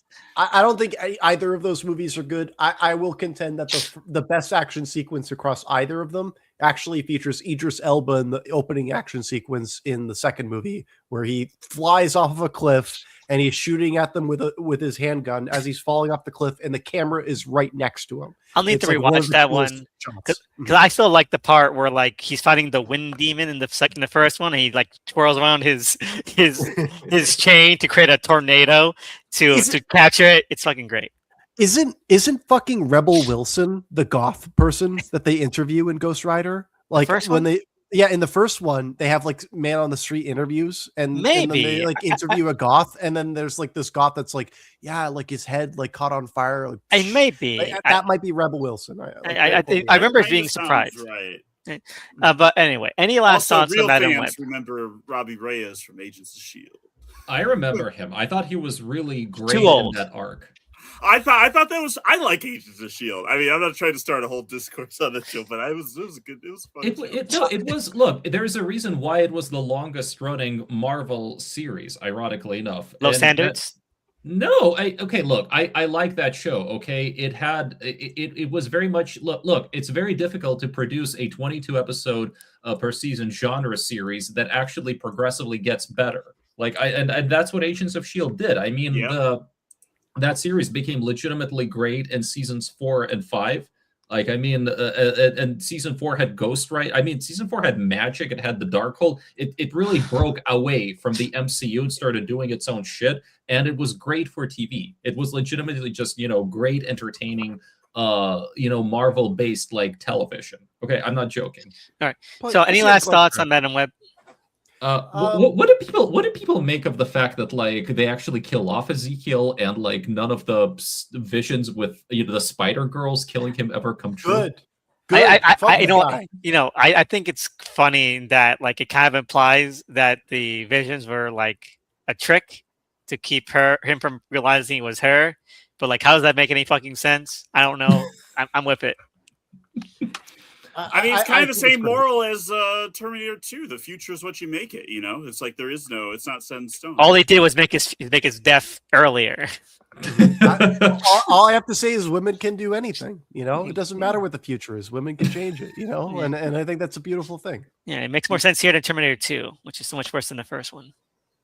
I just like when they like they all like get up in like a huddle, with their super suits on, but at the end and pose for the camera for no reason, like there's no reason for that to happen, but it's cool. It's a power shot, it's like basically, this is who we are. This is like the future, like let's just do a pose, right? I've adopted these 3 adult women. Yeah, that's also really bizarre, right? Like she just like steals these children away from their family when they're like 17. Like what is going on? Yeah, no. And yes, that was Rebel Wilson in Ghost Rider. God, I was gonna bring that up. All right. So if we have no more thoughts on Madam Web, I say we go on to Morbius. Of course, I think so. Let's do it. All right. So Morbius, Mikhail, explain what Morbius is about.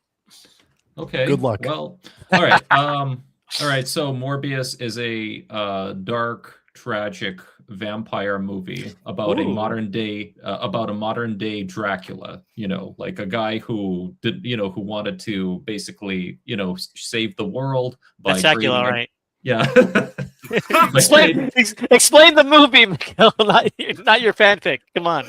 No, but really, I mean, Morbius is basically Dracula. Like he's like a tragic, anti-hero who wants to create like a new type of blood to save himself. Oh my God, my God, Albert Eggers needs to take some notes, man. But come on, continue. Actually, Right. just say what the plot is, man.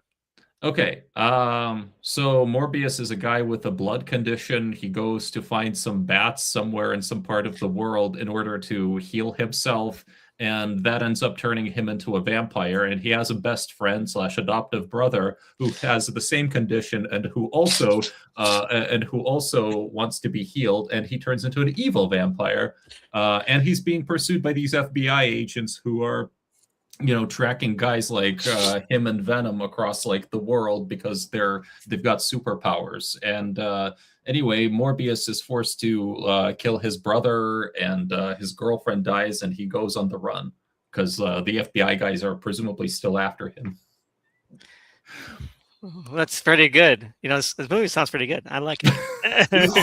Honestly, has the same plot as Larry Fessenden Depraved, which is very bizarre. But one thing I do want to get out of the way early with this movie, because off mic, I believe there was some confusion with this. So, like, I was under the impression this movie was originally supposed to be something much different at the beginning, because I heard that with the reshoots, there was supposed to be a moment where he turned into a vampire when he meets the vampire bats at the beginning of the movie. And the reason I say that is because apparently there was a version of this movie where he travels back to America on a boat. And I bring that up because of the Dracula comparisons, right? Because it sounds like there was a version of this movie that was far more in line with what Dracula actually is, and what we get instead is like the Jared Leto ego project. I don't know about that, but I do. I mean, he does travel partially back then. He kind of like abandons the boat, right? He gets off like the freighter. I don't remember how exactly he gets back to the mainland, but he swims with Dracula powers. Vampires are really great at swimming. I don't know if you know that. I want to say one thing. This is the most Isa Gonzalez that Adriano Arjona has ever been. I saw this movie in theaters. I've seen this movie. This is my fourth time watching this movie. Until this time, my fourth time watching it, I thought this was Isa Gonzalez. Because the character and the acting is just not that impressive. Like Isa, it's like this screamed Isa Gonzalez to me until I saw the credits. Until I saw the credits this time, like, wait, that was Adriano Arjona? That's Wonder Woman? Jesus, no. Well, they gave her very little here, so it's the kind of thankless role. Set up for the sequel, and she had more to do in the original daytime cut. The daytime cut. Listen, the lights were turned on. Yeah, no. Listen, there are at least like I would say 3 major cuts of this movie. Okay, there's the original daytime cut. There's like the Espinosa cut where they switched it to nighttime, and then there's this cut, which is where they had to reshoot all the Vulture footage. Yeah, I heard about this. Yeah, and look, I do want to say something about what this movie originally was. This was supposed to be the film that really showed you what the Sony Spider-Man universe was, like how things connected together. You watch the trailers, you see that Spider-Man graffiti that like everybody is carping on these days. I mean, it was basically it was a sequel to Far From Home. It was going to come out a year after Far From Home. And the idea was it was in that same continuity. It's not in the MCU, but the continuity is the same. It's like a sequel. Everything that happened in Far From Home was canon to this movie. So Vulture was just a guy who was like in jail in this movie. He, Al Madrigal and Tyrese Gibson, those guys, they weren't just FBI. They were from the like Department of Enhanced Individuals or something like that. They were literally like looking for guys like Venom, Morbius, bad guys with superpowers who could be used by the government. They were there to be the Sony equivalents to the Agents of S.H.I.E.L.D. And they were going to walk around and they were going to build the Sinister Six.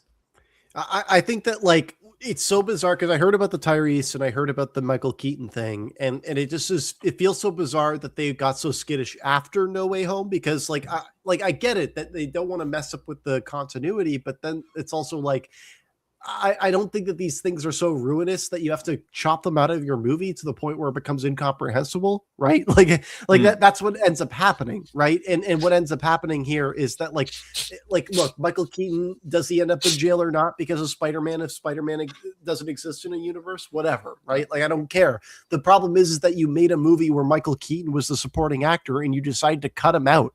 You know, that's a problem, right? And now there's a narrative heft that's left open, you know? Exactly. And there's an energy that he would have brought to that sequence in the film where Morbius is like in prison, to the point where instead now they're just like, we got to rush out of there, right? To the point where it's like, why were we there in the first place, right? There's so many moments in this movie that like you can feel that there were other things there and they're just gone, you know? There was another thing we were talking about up front, which was, I don't know if this was on mic or not. But the opening scene, right?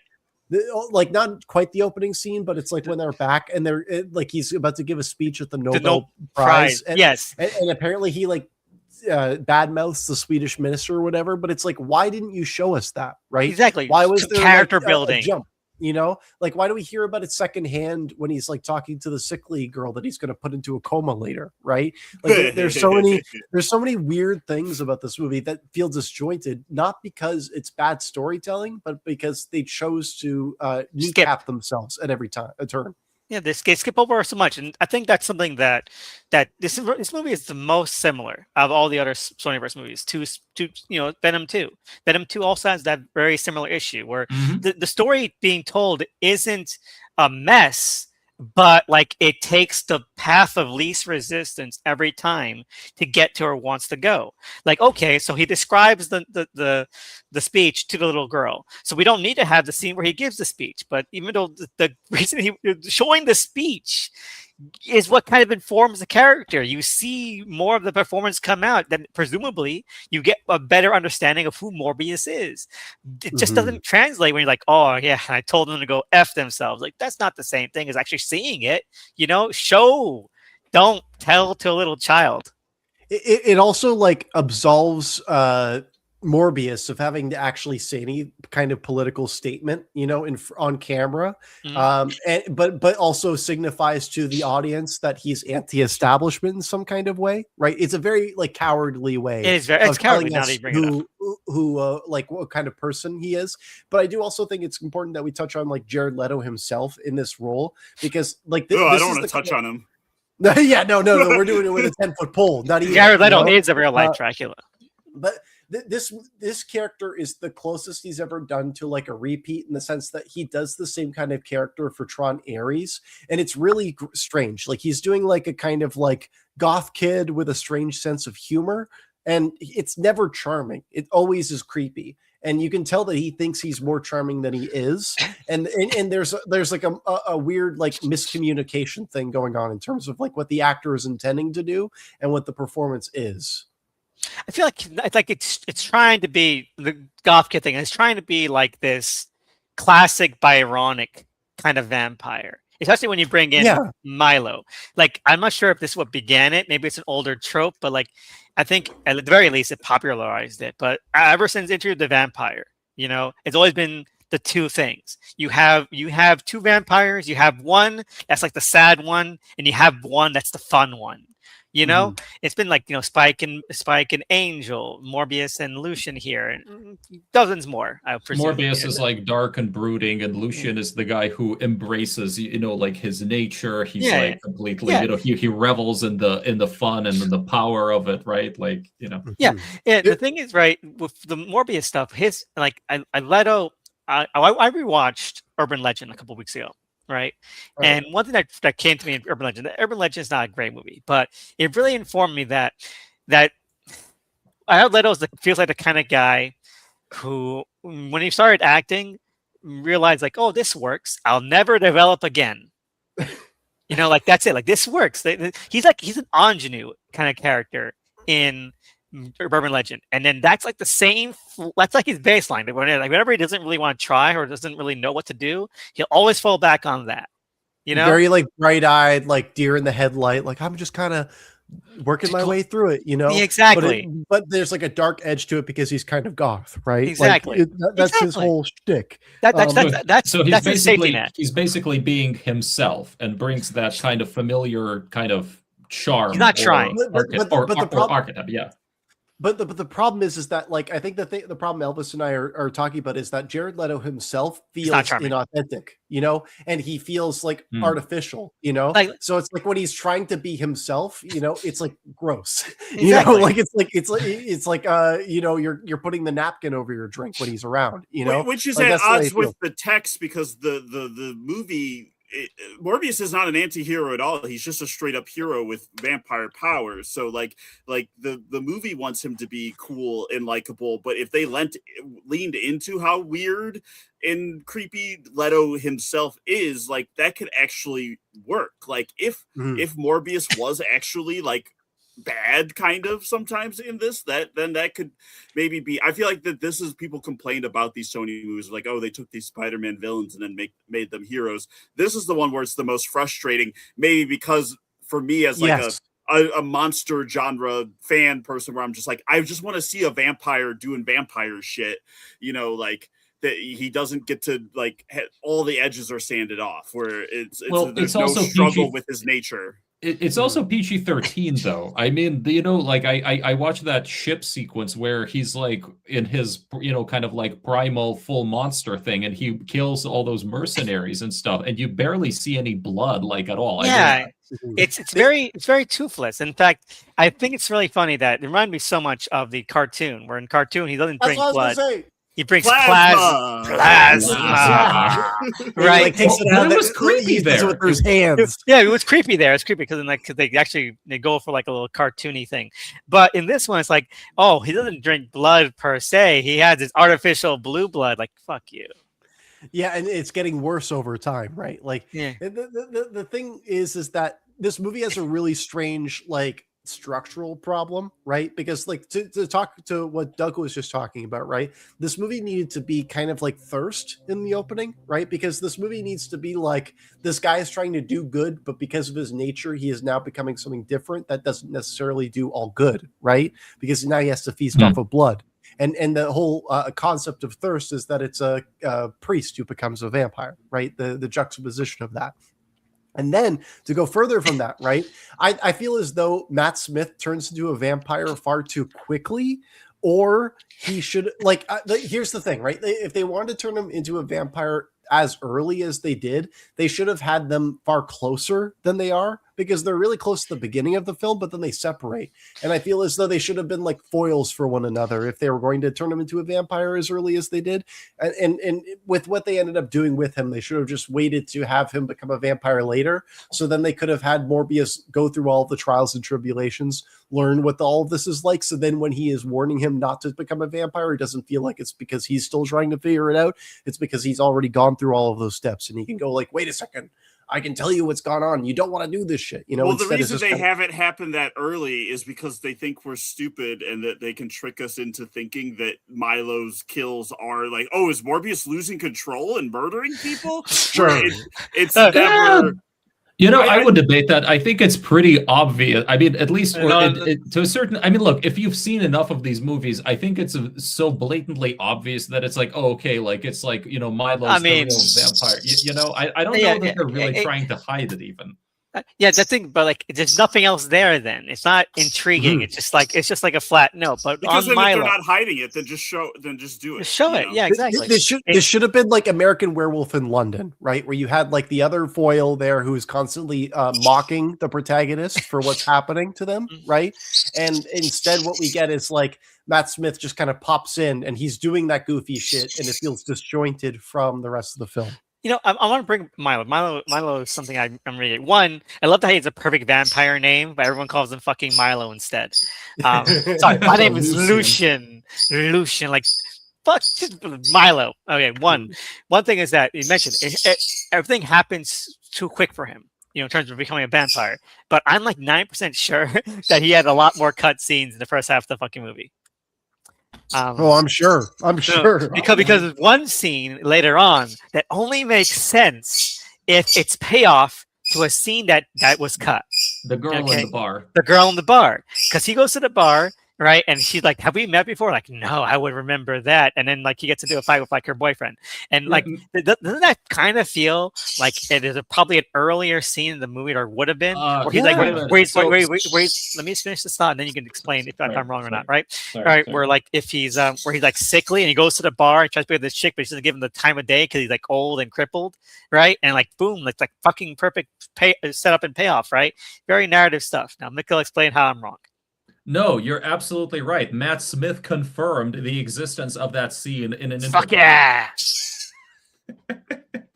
Yeah, no, I imagine a lot of stuff was cut because, like I said, this movie had a very protracted post-production process, and I don't know whether I do believe part of it was by the time this movie, once they got to like after No Way Home, after Sonyverse has been established as a wholly separate parallel universe in Venom 2's credit scenes, now it was kind of like, okay, we need to make this movie as short as possible, strip out like as much of the larger, like world building, larger lore as much as possible, just get it down to the barest essential so it can play as many times as it can in theaters, because we're still dealing with COVID and probably not a lot of people are going to watch it. No, loud and clear. I'm just really glad none of us has made that terrible joke yet. Which one? Thank Morbid God. Time? No! Oh, no, I'm sorry for saying. Actually, I have to say on that note, like on Morbid Time, this movie is far too dull and bland to have had that kind of ironic to be a joke meme. around it. Like what in the movie itself is there? That book came out before we came out. It came out when the trailer came out. That joke. And like with when it comes to like Madame Web, right? Like all the ironic enjoyment of that movie feels totally earned, right? Exactly. But with Morbius, it's just like there's not enough like goofy shit that's happening in this movie for me to give it that kind of leeway. But also, like I wanted to move into a different direction just because it was touching on Matt Smith, because there's something that I like about this movie early on, where it's like Matt Smith and you've got Jared Leto. They have these like degenerative illnesses, right? Where he's like walking on the two crutches, right? And you've got like Matt Smith's got a bit of a limp, and there was something about that where it's like I would have liked this to have gone far more in the ableism conversation. Oddly enough, I was like, there's something interesting if you would mind more into the whole like I wasn't able to like this thing was staring at me from the barrel of a gun, and I'm able to not be that anymore. I don't feel like that becomes as much of the focus in the latter half of this film, which feels bizarre. And then also like something very bizarre as well is that this is a repeat of the Harry Osborn and Andrew Garfield Peter Parker thing that happened in Amazing Spider-Man 2, where it's all about like, give me the fucking blood, I want to be the fucking man, like it's the same kind give of me the cure struggle. Now exactly. You have the cure, now you have your gross monster. I mean, exactly. yeah, like it's the same exact shit. I mean, like it really does feel like, again, I think you're right. You're on the money. Like they should have had a more of a nuanced conversation about it, because it does. That's the kind of thing you should explore, especially if you're a little bit low budget. Like actually have some really interesting dialogue scenes about this, because you're not need to spend all that money on like fight scenes. Just make it more interesting on a personal human level. But it does feel kind of disingenuous, especially for Morbius, to be like, don't take this cure. It'll give you like 12 packs. Like, don't do it, Dewey. It'll make the sex feel great, You don't want any part of this shit. Actually, Shona will find you hot, apparently. Even oh, she's very pretty. I listen. I just want to say I like Morbius unironically. I mean, I like it too. I don't want to be like I don't like it. I just find it boring. But I have no trouble watching it. What I'll say to both of you is good for you guys. Yeah, no, but I mean, I just like, I get like that it's very basic. It's very, in a way, right? Like it doesn't have particularly like what you would call like outstanding storytelling. The charm factor, I would say. Maybe, but I think there's like a solid, just like a very solid like level of craft and story and everything. I think it's in Who directed this? I think it's good enough in that like way. No, I agree. I'm gonna go for the bat for this movie a little bit. Who directed Daniel it? Espinosa. He did Daniel Life. Espinosa. I like Life. Espinosa. I still say I think that Espinosa at the very is too competent for this movie to be like both charmingly bad but also fully bad. That's why it's boring. He's really competent. Like I think he's doing a really good job of what scraps the movie has left to offer. One, as we mentioned, Jared Leto is miscast. Okay, and Jared Leto shouldn't be in the movie. He shouldn't be. Jared Leto is an asshole. Well, he's a terrible person. One, a terrible person. Also, just he's not giving anything to the role. You know, he's only there because he is like, oh, I'm like a immortal fey vampire guy in real life. Fuck it. You know, that's the only reason in this movie. All right, but like miscast. But also everything else, I like the quasi neo vampire goth kind of tone movie is going for. I said that at the beginning when it came out. I said that I like that. I like that Tyrese Gibson is like a vampire. He's like a fucking Van Helsing kind of guy, and they create like a metal fucking. They use like a syringe as a stake at the end. It's all very classic stuff. Update. I like their genre mixes like that, genre collisions like that. I like that a lot.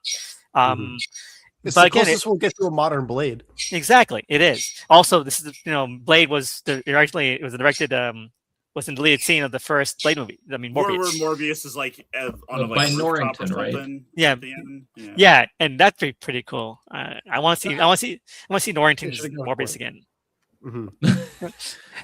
But yeah, the filmmaking. I wanted to say a bit about the filmmaking is that I agree that most of the issues with these films stem from the studio interference. I do feel as though this film has a really strong issue when it comes to like visually, it's ugly. You know, it's a bad looking film. I don't believe that. I'm standing 10 toes down on it, and here's why. Give some examples. Here's why. So I don't think that the whole because the way I describe it, like the dust, the watercolors is the way I describe it. You know, the way it kind of blends and bleeds. The problem with this movie has a really bad contrast issue where things just blend together, and I just don't like that look in the way that it's executed here, especially when a lot of the action sequences are edited together in a way that feels so disjointed, where it's like you could tell that there was like a different version of this action sequence somewhere else, and it's like you're only seeing like certain moments from it, right? 100%. So the visual style would have worked better if it was more coherently edited together, but because we're only getting snippets of it, it doesn't work as well. I'm actually going to have the same critique when it comes to Kraven later. Kraven has this issue, but when it comes to Morbius specifically, because it's so dim, because ultimately all of it is at dark, in night, like shadows, all that stuff, I just think that none of the images pop as well for me, and it becomes a real issue like in the middle of the film. I don't disagree, but I don't think that it's as breaking as it is. But I do agree that it becomes more apparent because a lot of the rest of the movie just isn't giving a lot, like, you know, to just kind of pull you into it more. You know, like one thing I'll say is that again, this is very much like with Venom 2. But at least Venom 2 had a lot more going for it, even though a lot of stuff is very disjointed and empty, you know?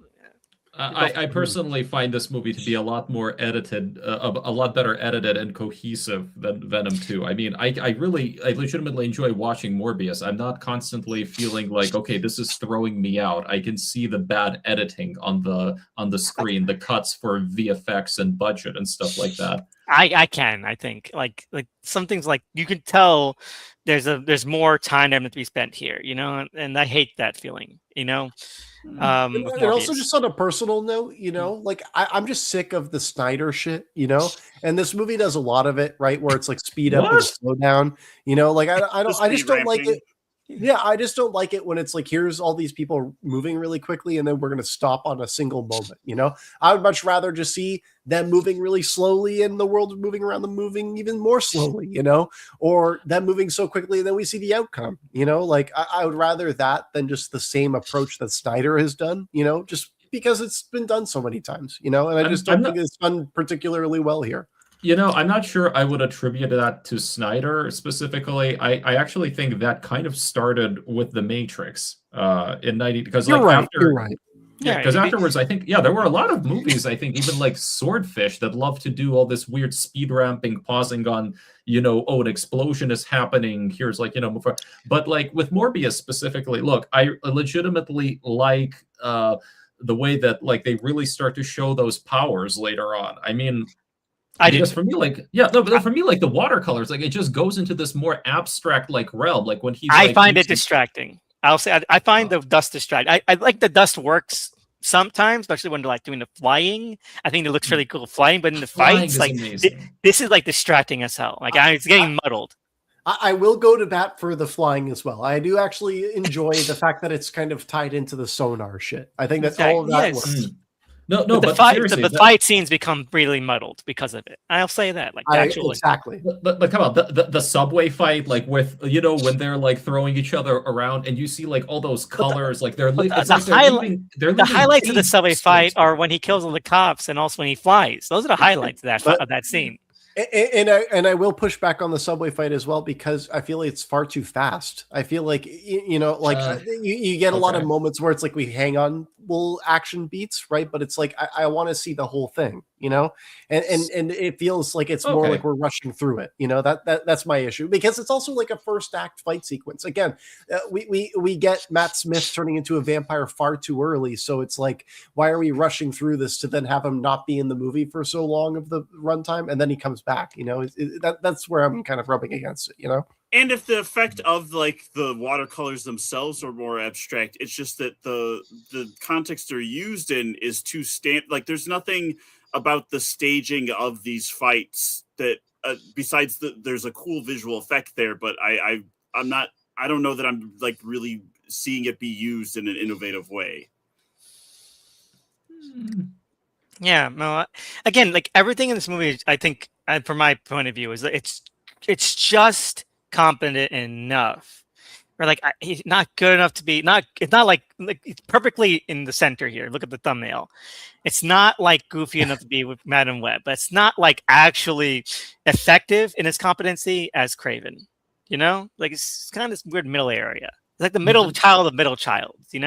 Nothing particularly too outstanding, but nothing too like Yeah. the other But way. it's a rainy day thing. Every time I've watched it, I was either high or it's been rainy or both. Hey, I- I will I- say this. Sorry, go ahead. No, I still think the movie is heavily underrated, though. No, I'll agree with that because like this is again. I think we said at the beginning. I would take this all for all the fucking Holland ones. Well, like I was about to say this, it's like I still have never finished the first Venom movie, and like Morbius was. Do we gotta do those now? If you force me, I will. But at the same time, we don't have to force you. I'm glad we can just watch the next one when we're good. Like I'm fine with that. Like I don't need to do Venom movies because like Morbius, like, and I mean that genuinely, right? Like even if I weren't watching this for a podcast, right? Like the Venom movie was so like soul sucking for me, where Morbius was like I was on an archaeological dig, right? And I was enjoying that aspect of it, right? So it's like Morbius was more interesting in that sense, but Venom was just like this is a true slog, is what I'm getting at here. No, I disagree with that wholeheartedly. Venom was a masterpiece. I find the first one more watchable. I was pretty bored during 2, and then I never watched Last Dance. Two is boring. I'll say that 2 is fucking boring. 2, like Venom, these Venom movies infamously, the first 2, are infamously cut down to shreds. And the thing is, the first one, Tom Hardy didn't make we cut 40 minutes out of that movie. Like you can tell, but it works. It works. Like I think it keeps its peppy momentum. Second one is a fucking mess, man. It's a mess of a movie. It's a super rushed mess. Is the exactly. thing. Maybe and then Last Stand rocks, man. Yeah, watch it. It rocks. I'll have to give it a shot. Well, yeah, no, it rocks. But yeah, Morbius, it's like a weird middle area. Like it's just good enough to be something you watched. It's like I wish there was more to it. And there seems to be more. That's on the cutting room floor. And I think that all these movies, all the Sony movies, these ones and the Venom ones would each be immeasurably made much better. Maybe not Madam Web. I don't want to like change that.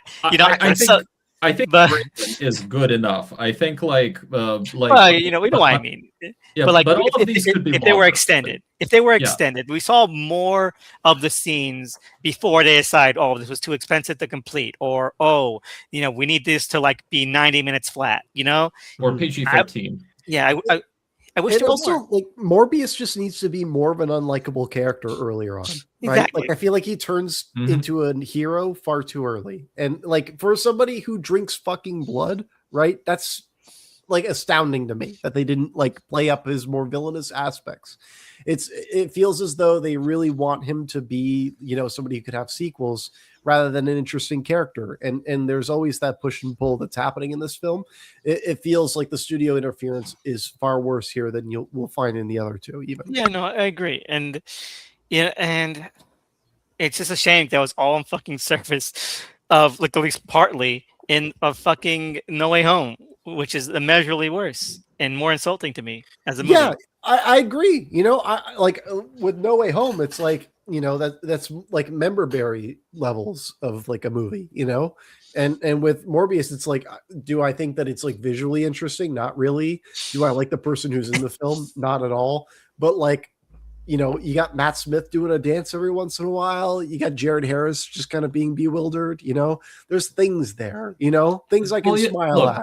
There's a commitment, I will say that, and I think like actually the actor who got most shafted, so to speak, by the reshoots and recuts of this movie was Al Madrigal. Oh, Al Madrigal is so fun. I love him.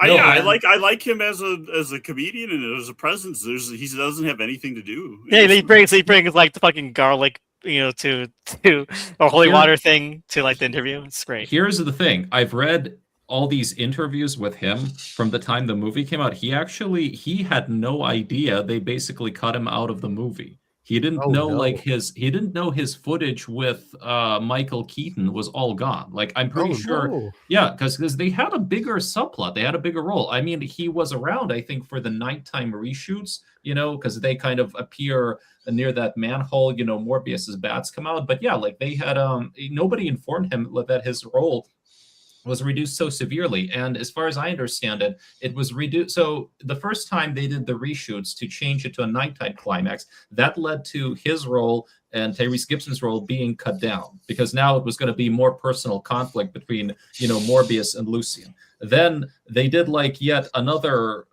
round of reshoots for the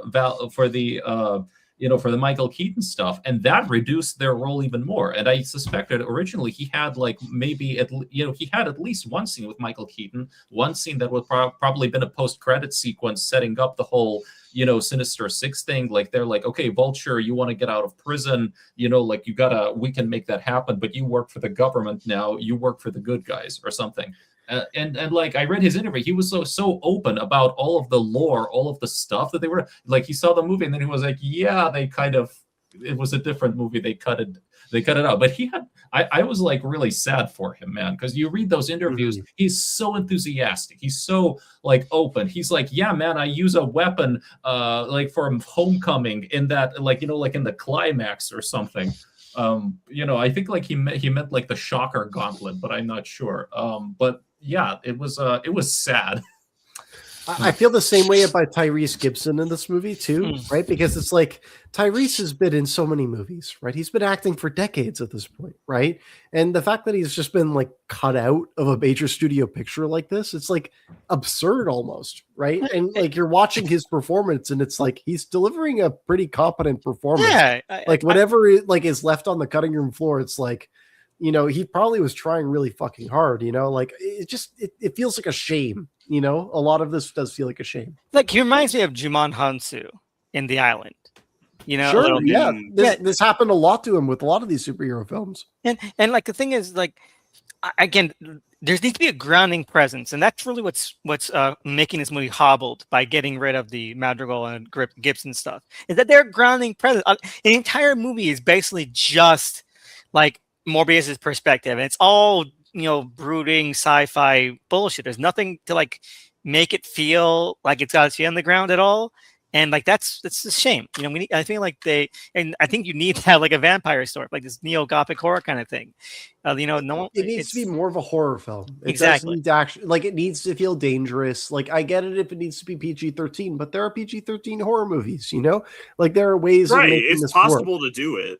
Mm-hmm. Shyamalan can make a scary PG-13 horror movie.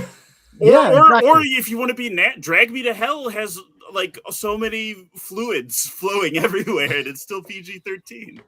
There are so many ways you could do it, but like this movie just doesn't feel dangerous at any point, you know? It's really bizarre that it Like a guy who drinks blood is always like, he's like, I'm drinking blood, but it's artificial, guys. Don't worry. You know, like or I kill people, but they're criminals and mercenaries. And, you know, and I think that was definitely one of it's those. mostly off screen.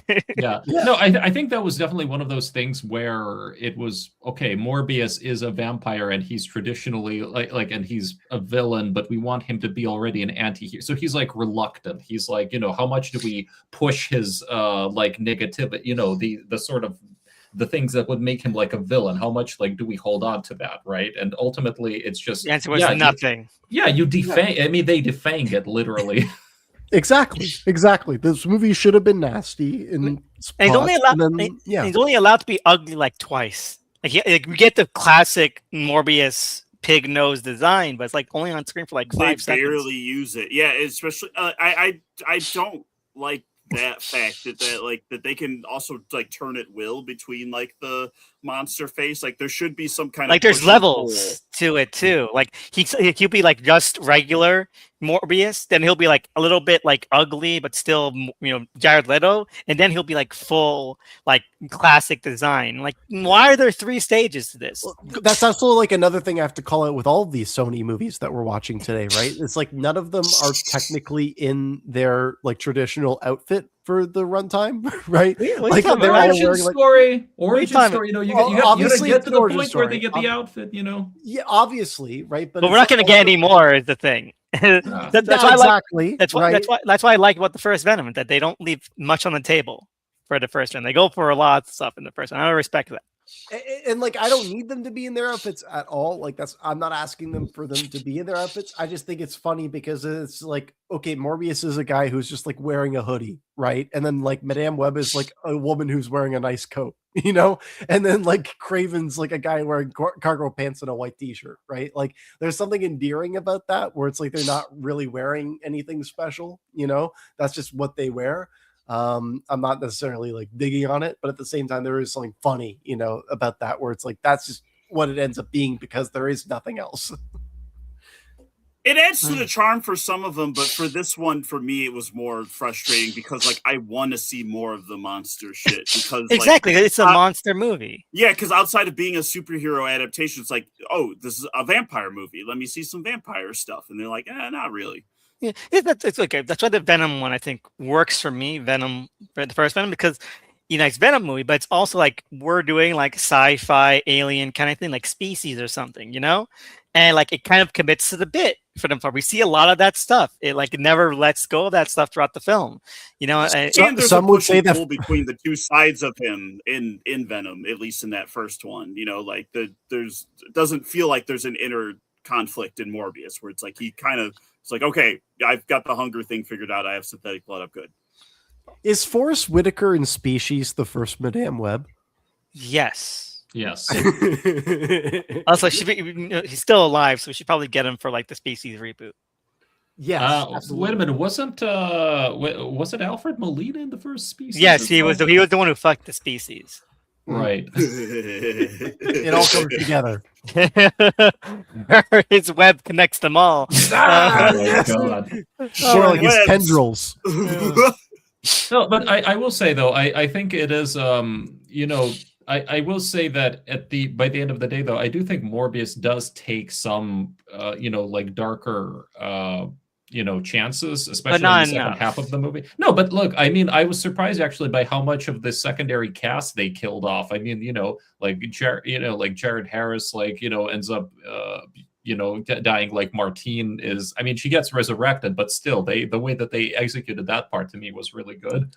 He puts a girl in a coma and then leaves her there. That was, you know, that was the most horrifying.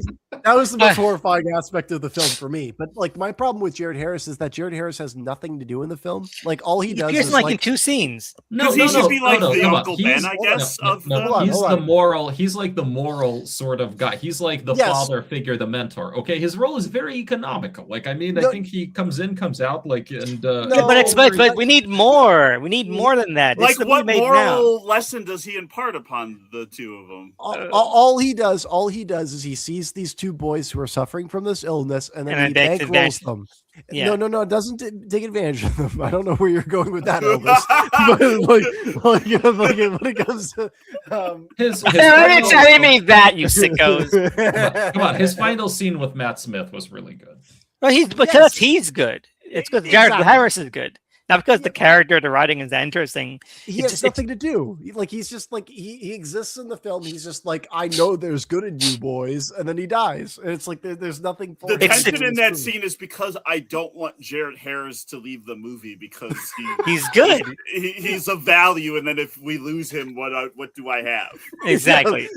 You're like a monkey that's losing grip of vines. You're like, no, like I'm gonna fall. Look, Like, if he's I the lose Jared mentor. Harris. Mentor figures. Yeah, but these like- types of- they die all the time. That is like literally. Yes, the but like we're function saying of that everything. we should at least care more.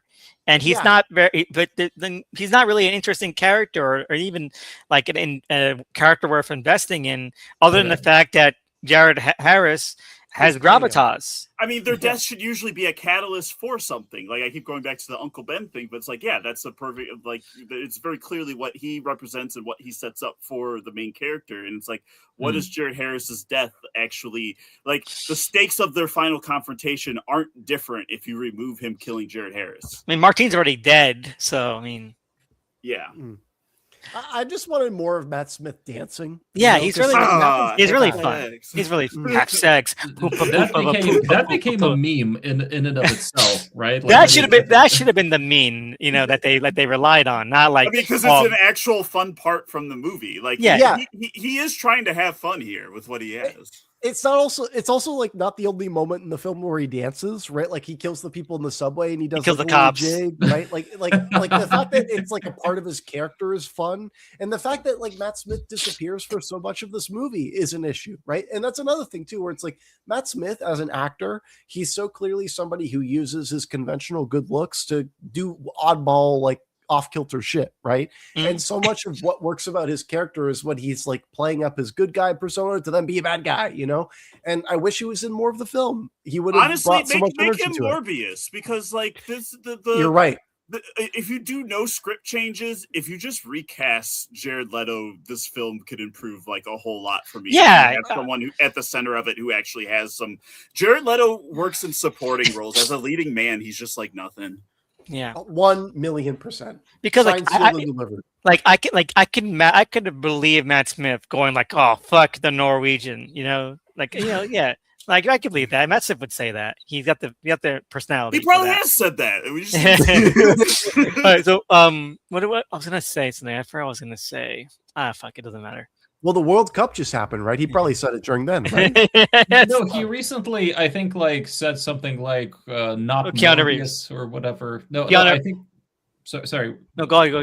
Go. No. I remember Matt Smith said something in an interview. Like somebody was asking him about like a good, what's like a good role you have. He said something like "not Morbius" or something or whatever. No. I remember. I know what you're thinking about because I know what you're talking about. There was someone in an interview. It was that interview little gimmicky show where everyone wears like king and queen outfits and they go on it. Oh, Right. Where Bernie she, Broski. Yeah. I know right what where you're talking about. she asked him she told him like someone had reported that Keanu Reeves they were sitting on him next to an airport flight and they saw that he was watching Morbius on the flight and he's like not Morbius and like what would you recommend out of your catalog to watch? Like not Morbius, not fucking Morbius. Yeah, I wish he said the Lost River. That would have been the hero. But he's good in it. Like if I watch like hey look get my promo reel, fucking I'll choose Morbius. He's good in it.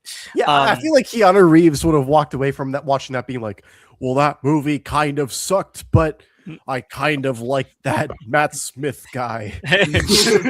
Are you like Santa Claus in this I know impersonation? what it looks like, but it's not. You're worse. Oh my god. Keanu Reeves kind of is Santa Claus.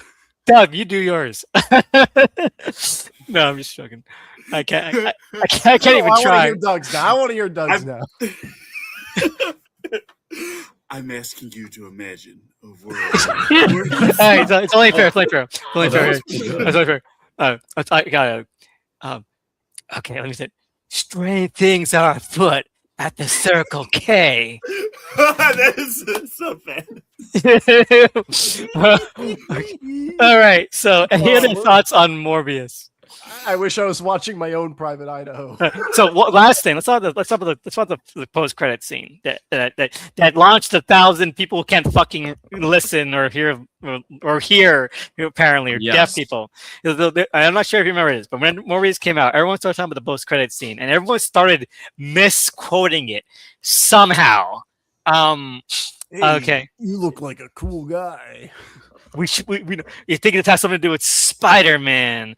We should team up and we could do some good. Everyone, so many people start quoting this scene as being like, "Oh, why are they saying they want to kill Spider-Man? What the fuck are you talking about, man?" So I did some research, and apparently that partially came out of, I think, a Reddit thread that claimed that he arrives, like that's leaked the credit scene and said like he arrives and like tells Morbius he wants to fight Spider-Man. And then I think a bunch of people who hadn't actually seen the movie started quoting that like stuff and talking shit about it. And that spread like to all of these like reporters who needed to do like a quick bit about like the credit scenes. So it became like a viral like thing. Like one guy, I forget his name, but he and he was like from a good publication, but he even ran like a whole interview with Daniel Espinosa. Based on that, like asking him like, well, why does he want to fight Spider-Man? And Espinosa clearly didn't understand what the hell he was talking about. Oh. Yeah, no, like honestly, when I watched the post-credit sequence, I think it's there more as a formality in the sense that like Michael Keaton was supposed to be in the film, and they're like, well, we gotta like we already paid him. Yeah, exactly. We gotta keep him there somehow. And what ends up happening is it's confusing. It shouldn't really be there.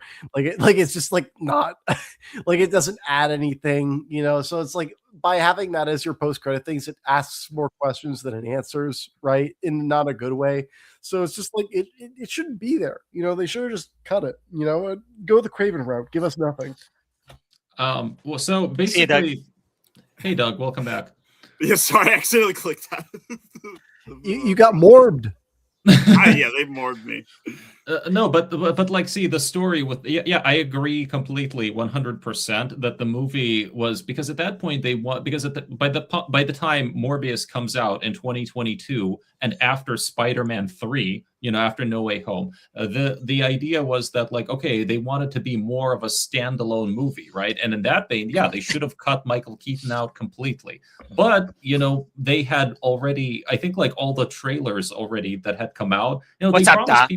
Yeah, they promised people Michael Keaton scenes. So it's some cost fallacy where they're like, we're in for too much. Yeah, like we've promised this. We have to have some Keaton. And then I think probably in the back of their mind, they're still thinking of like, okay, well, we can give some scraps of maybe a Sinister Six thing, Right. And it was kind of like this thing where, look, like I said, originally there was no portal, there was no nothing. Vulture was just like in that reality. He was a part of it. Now it's like, they're like, okay, well, now that this is a parallel universe, how do we get Vulture in there? Okay, well, then maybe a portal opens up to send him there so he can actually have a scene with like Jared Leto, and we can salvage the stuff that we cut with Al Madrigal. Okay, how about Vulture is now the guy who wants to, redeem himself, like he's reformed, and he's the one who's going to start recruiting people for the Sinister Six stuff. That's how I understand it. Or why did they have to go this route in the first place? Why couldn't they just explain a universe where, like, because Spider-Man didn't exist, like Vulture evolved in a different way? He does exist there. That's the thing. That when they made the Sonyverse a parallel universe. But yeah, we get that. But why didn't they keep that? That's what I'm saying. That's what, like, why did he have to come through a portal? Like, why? Because No Way Home made $1 billion. That's why.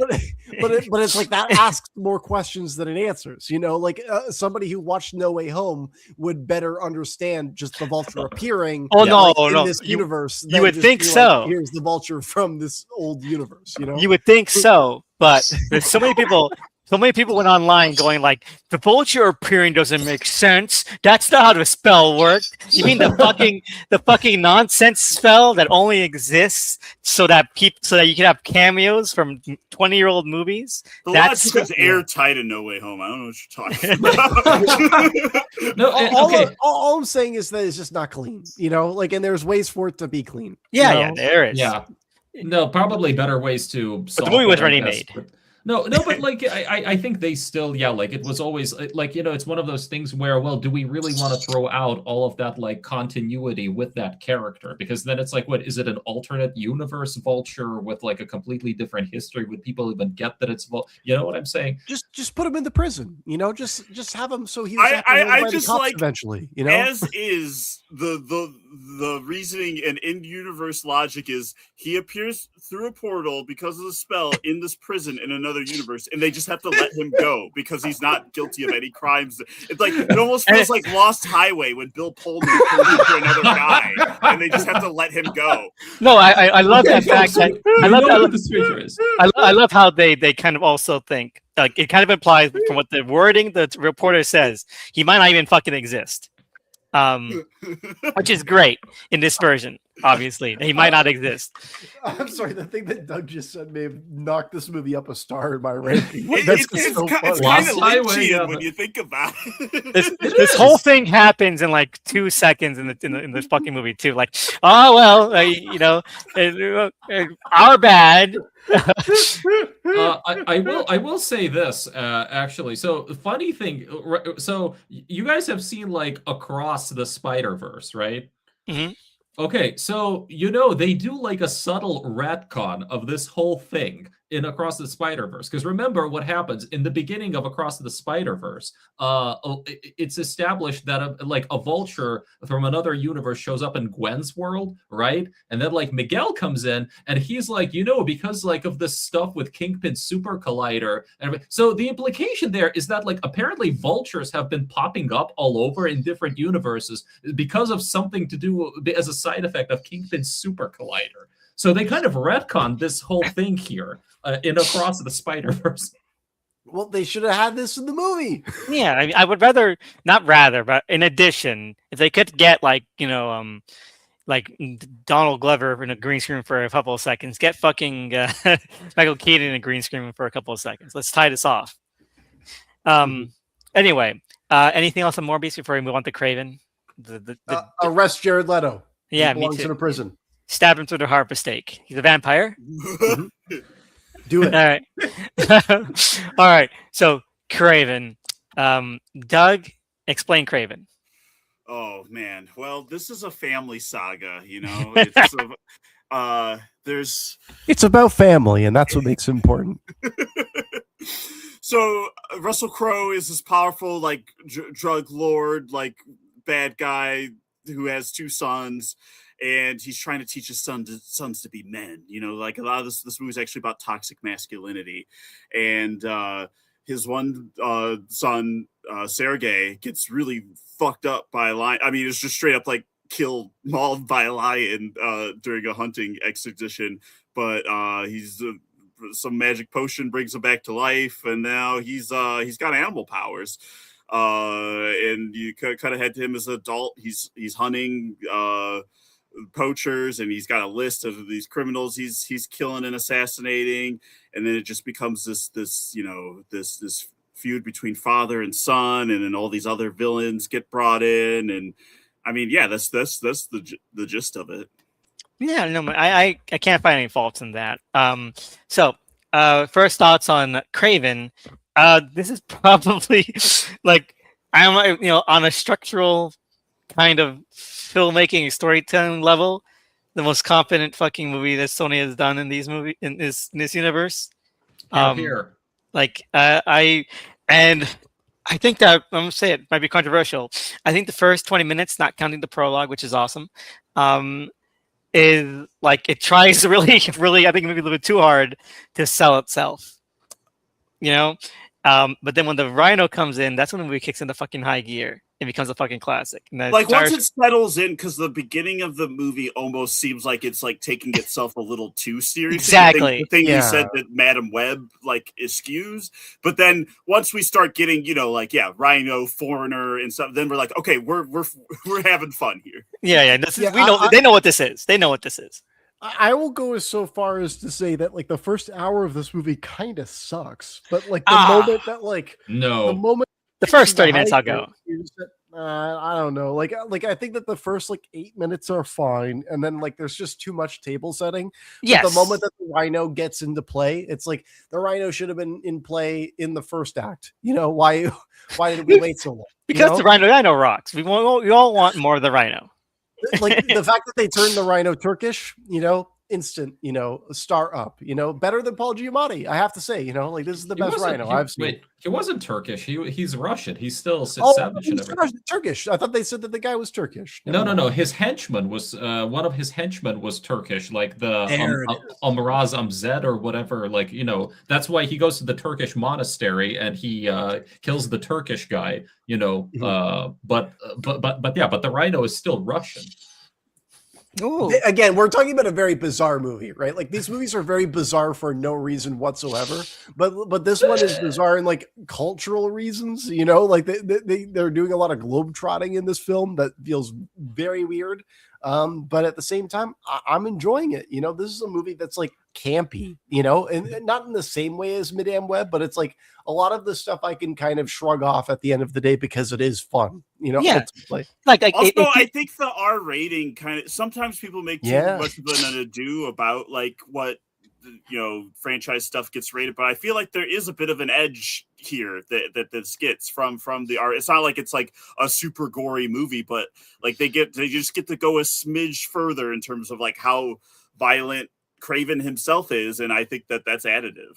Yeah, no, I agree. Like it lets it breathe a little bit more. Now this movie is also, I think, the fucking longest one. It's like 2 hours, and I think that's what makes the first chunk I'll drag a little bit more. The I feel like prologue should be streamlined, like that flashback. Yeah. the flashback to this, Too like that, long. like that's what I don't. That's why I Perfect felt length. was no, No, man. No, I'm no. sorry. I'm sorry. I- I disagree with no, anybody who complains about like the actual like because look, they tell like that full story of him. Like you know, it would be one thing if they did it in flashbacks, maybe, but it's another. But look, they really take the time to fully tell that story. It's not rushed. It's not dragged out. You know, I think it's perfect. That's actually my issue. That's actually my issue because like an example of that, right, is when we get Calypso with her grandmother, right?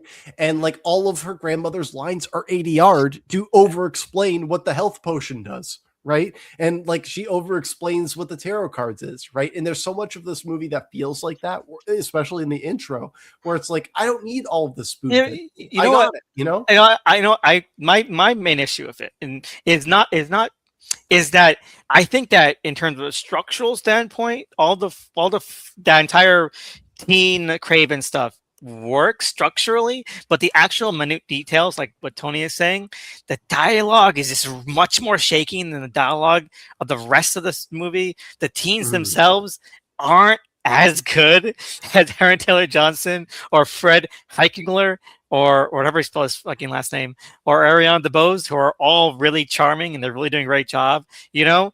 And it's just like, it's a little bit just weaker. You're spending so much time with weaker versions of these characters, you know, in terms of performance, in terms of writing. Like, you just want to get back to, you know, the actual versions we're here for, you know? But otherwise, I think that, like, in terms of its placement, in terms of, like, its balance, it's not bad, but, like, the details are. That's my 2 cents. Echo. I don't think it's I don't think it's ruinous. I just think it's too obvious, you know? Like it's like the thing is like the core mechanic, right? The two sons who are aware of the tragedy that the father has beset and how they're trying to grow out of it, and it's a tragedy, right? The other two movies that we talked about, there was been some like tragic comic elements, but this movie more than the other two feels like a tragedy, almost in a classical Shakespearean sense. Yeah, exactly. And I really like that about this film. The problem is in the first act of it, it feels like it doesn't trust the audience to get it, you know? So like really lays it on thick to the point where I'm glazing over. Although I will defend the benefit of that that flashback is it's the most uninterrupted Russell Crowe that we get. Yes, So, this is great. you know, Very valid point. I'm of two minds where I'm like, yeah, the kid actors aren't as strong as like the older ones, but we got Big Russ there, so you know, No, we're that's pretty good absolutely true. I mean, that whole, like sequence, I think is very important to set up the emotional relationship with Yeah, the yeah. father. I mean, Yeah. and really at the end of the day, like Russell Crowe is like one of the big villains of this movie. I mean, they're very balanced. They're very economical with how they use all of these characters. Yeah. You know, and I love the way that like you need those flashbacks with Russell Crowe to establish exactly, okay, this is who he is, this is how he has like raised up like these like two people, and this is like why that like why this relationship ultimately unravels like the way that it does at the end of the movie. Strangely enough, this movie is very much so in conversation with like modern day toxic masculinity. Yeah. Like I wouldn't like I'm not even trying to be so hyperbolic, but like I do feel as though like the filmmaker understands a thing or two about the manosphere and like all of that shit. And I really feel like all of the Russell Crowe stuff does work. Like it just like I don't know. I just could have been done in a way that I would have appreciated a bit more.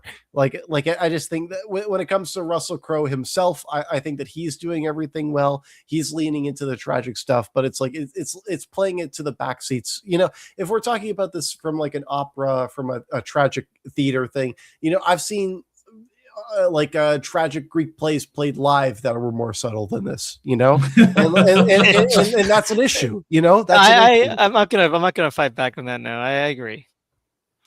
I'm gonna say this. I'd like to say that this movie is not just the best Sonyverse movie, but it's legitimately great in its own right. It's by far I don't disagree. It's the most uncompromised Sony film. But Yes, also, I agree. Yeah. But also, I like to describe it as John Wick meets Aquaman. That's not wrong. That's actually pretty good. Yeah. I would argue that it's more enjoyable than any of the John Wick sequels. Okay, you said sequels, good. All right. I watched two. I'm like, I'm done. Yeah, that's fair. You did the right thing, Elvis. I'm like, two is like, what the fuck are we doing here, man? Yeah, and the other two are just like propped up by like people who are fanboys, is what I'll say. I mean, I like the action in 4, but yeah, I'm not going to defend it from like a story standpoint. No, one's the best one. Story is king in my books. I like the first 3. I think they are all like, there's a logical progression there. The fourth one is where it's far more about, keeping the franchise going, like, and just completely stopping progression to, okay, we have to do a spin-off launch pad and we have to undo we have to stop this train, right? So the universe can like thrive and everything. And that's where it kind of like went downhill for me. You didn't like the Continental? John Wick? I did not watch it. What I hated so much about the John Wick series is like it presented itself as an antidote to the MCU. It was like, oh, it's like, here's the real action movies, like we're gonna like show it in the camera and we're gonna do all these cool things with the camera as well, but then as it goes along, it stops being like a style exercise and becomes like a self-flagellation exercise, right?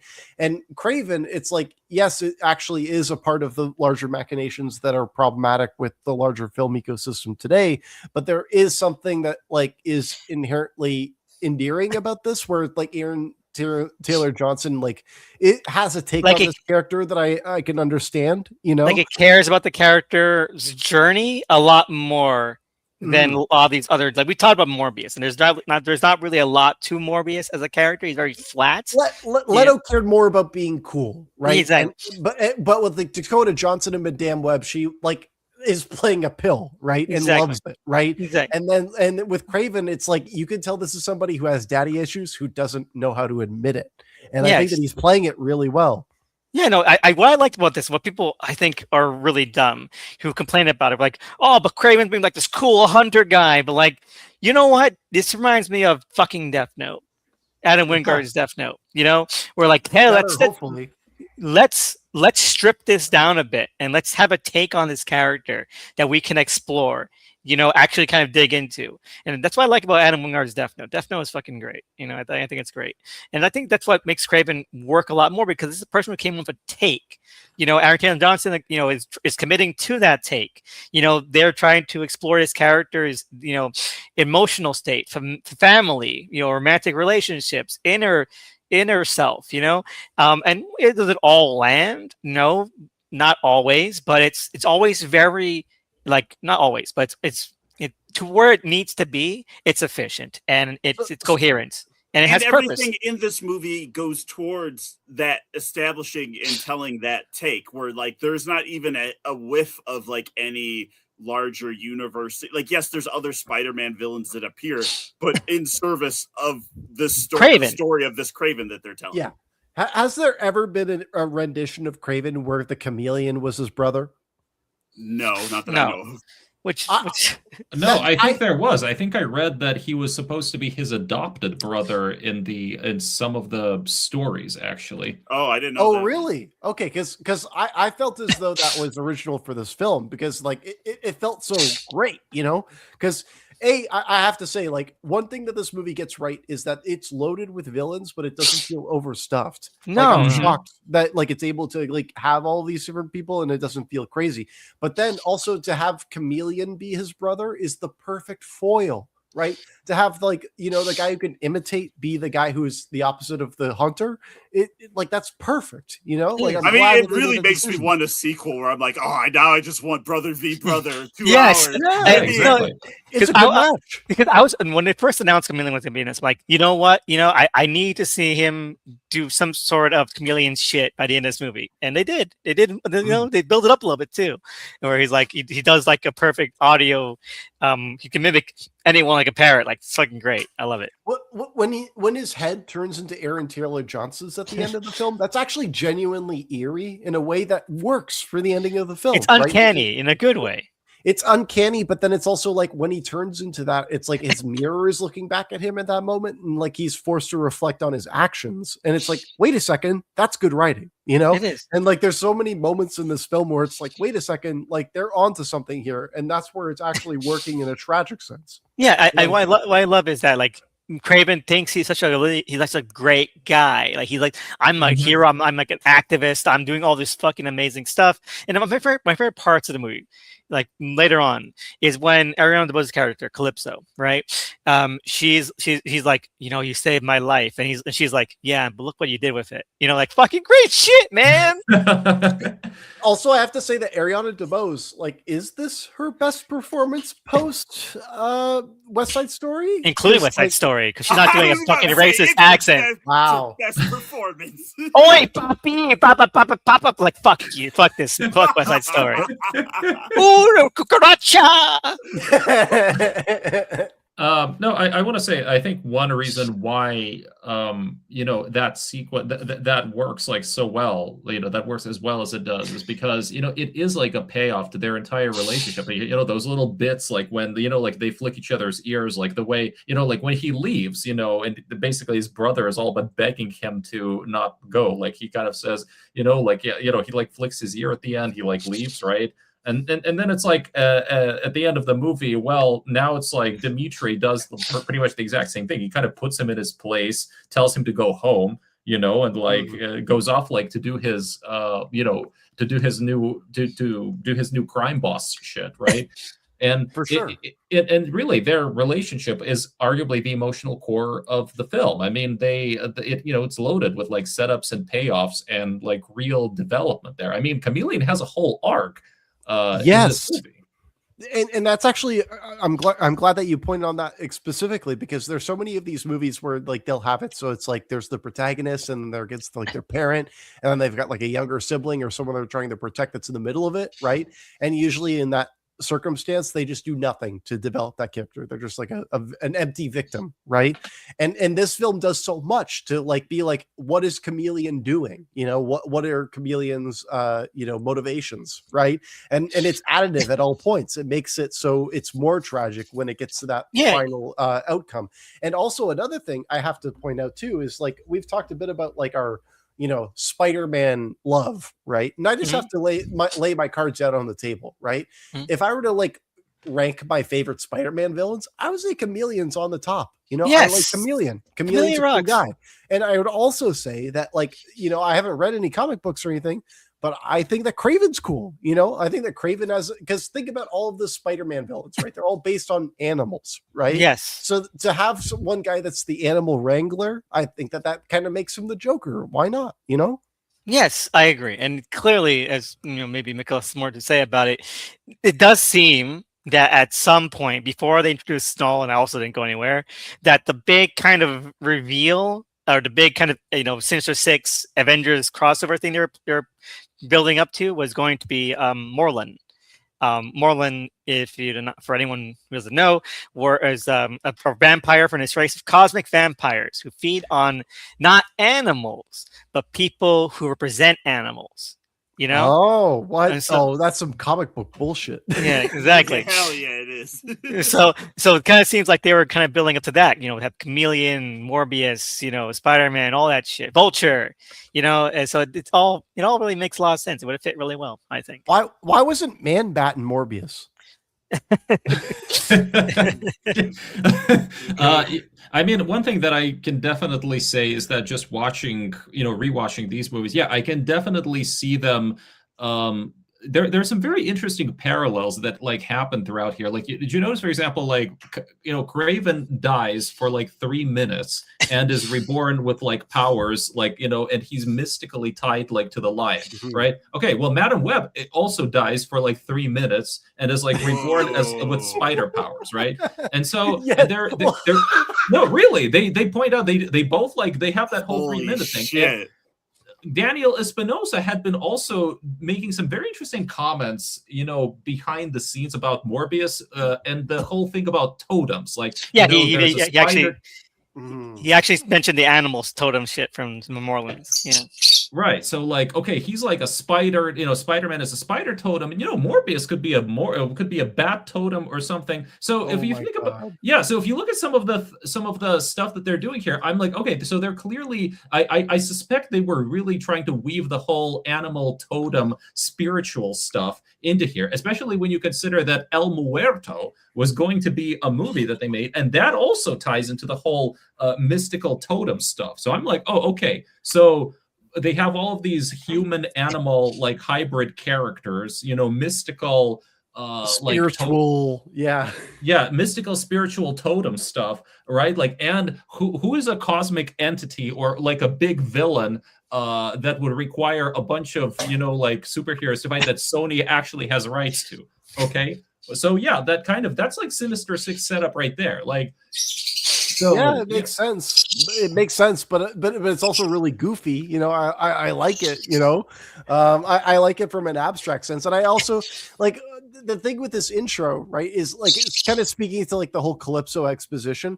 Like all of this stuff plays on so long, like I feel like I don't need to see them be kids for as long as we do. Like how long does it take? Like longer than 12 minutes, right? It's like 20. It's like 20, 30. Like this is a little and not to be mean. It's just I really love it. that Levi Miller is not. It's the kid actors. He's not really bringing it. He's not captivating. What I will also say is like it's tough to be against Aaron Taylor Johnson because he is actually really good in this movie. He is. Like Aaron Taylor Johnson's fantastic. And also I want to go back to something that you said, Mikhail, about like Madame Web comparing the two movies. I think that that's brilliant because I do think that this, like, if Madame Web is supposed to be like the feminine ideal of like a superhero film, I feel like that like Kraven is trying to do some kind of like modern ideal of what a masculine superhero film is in a very specific way.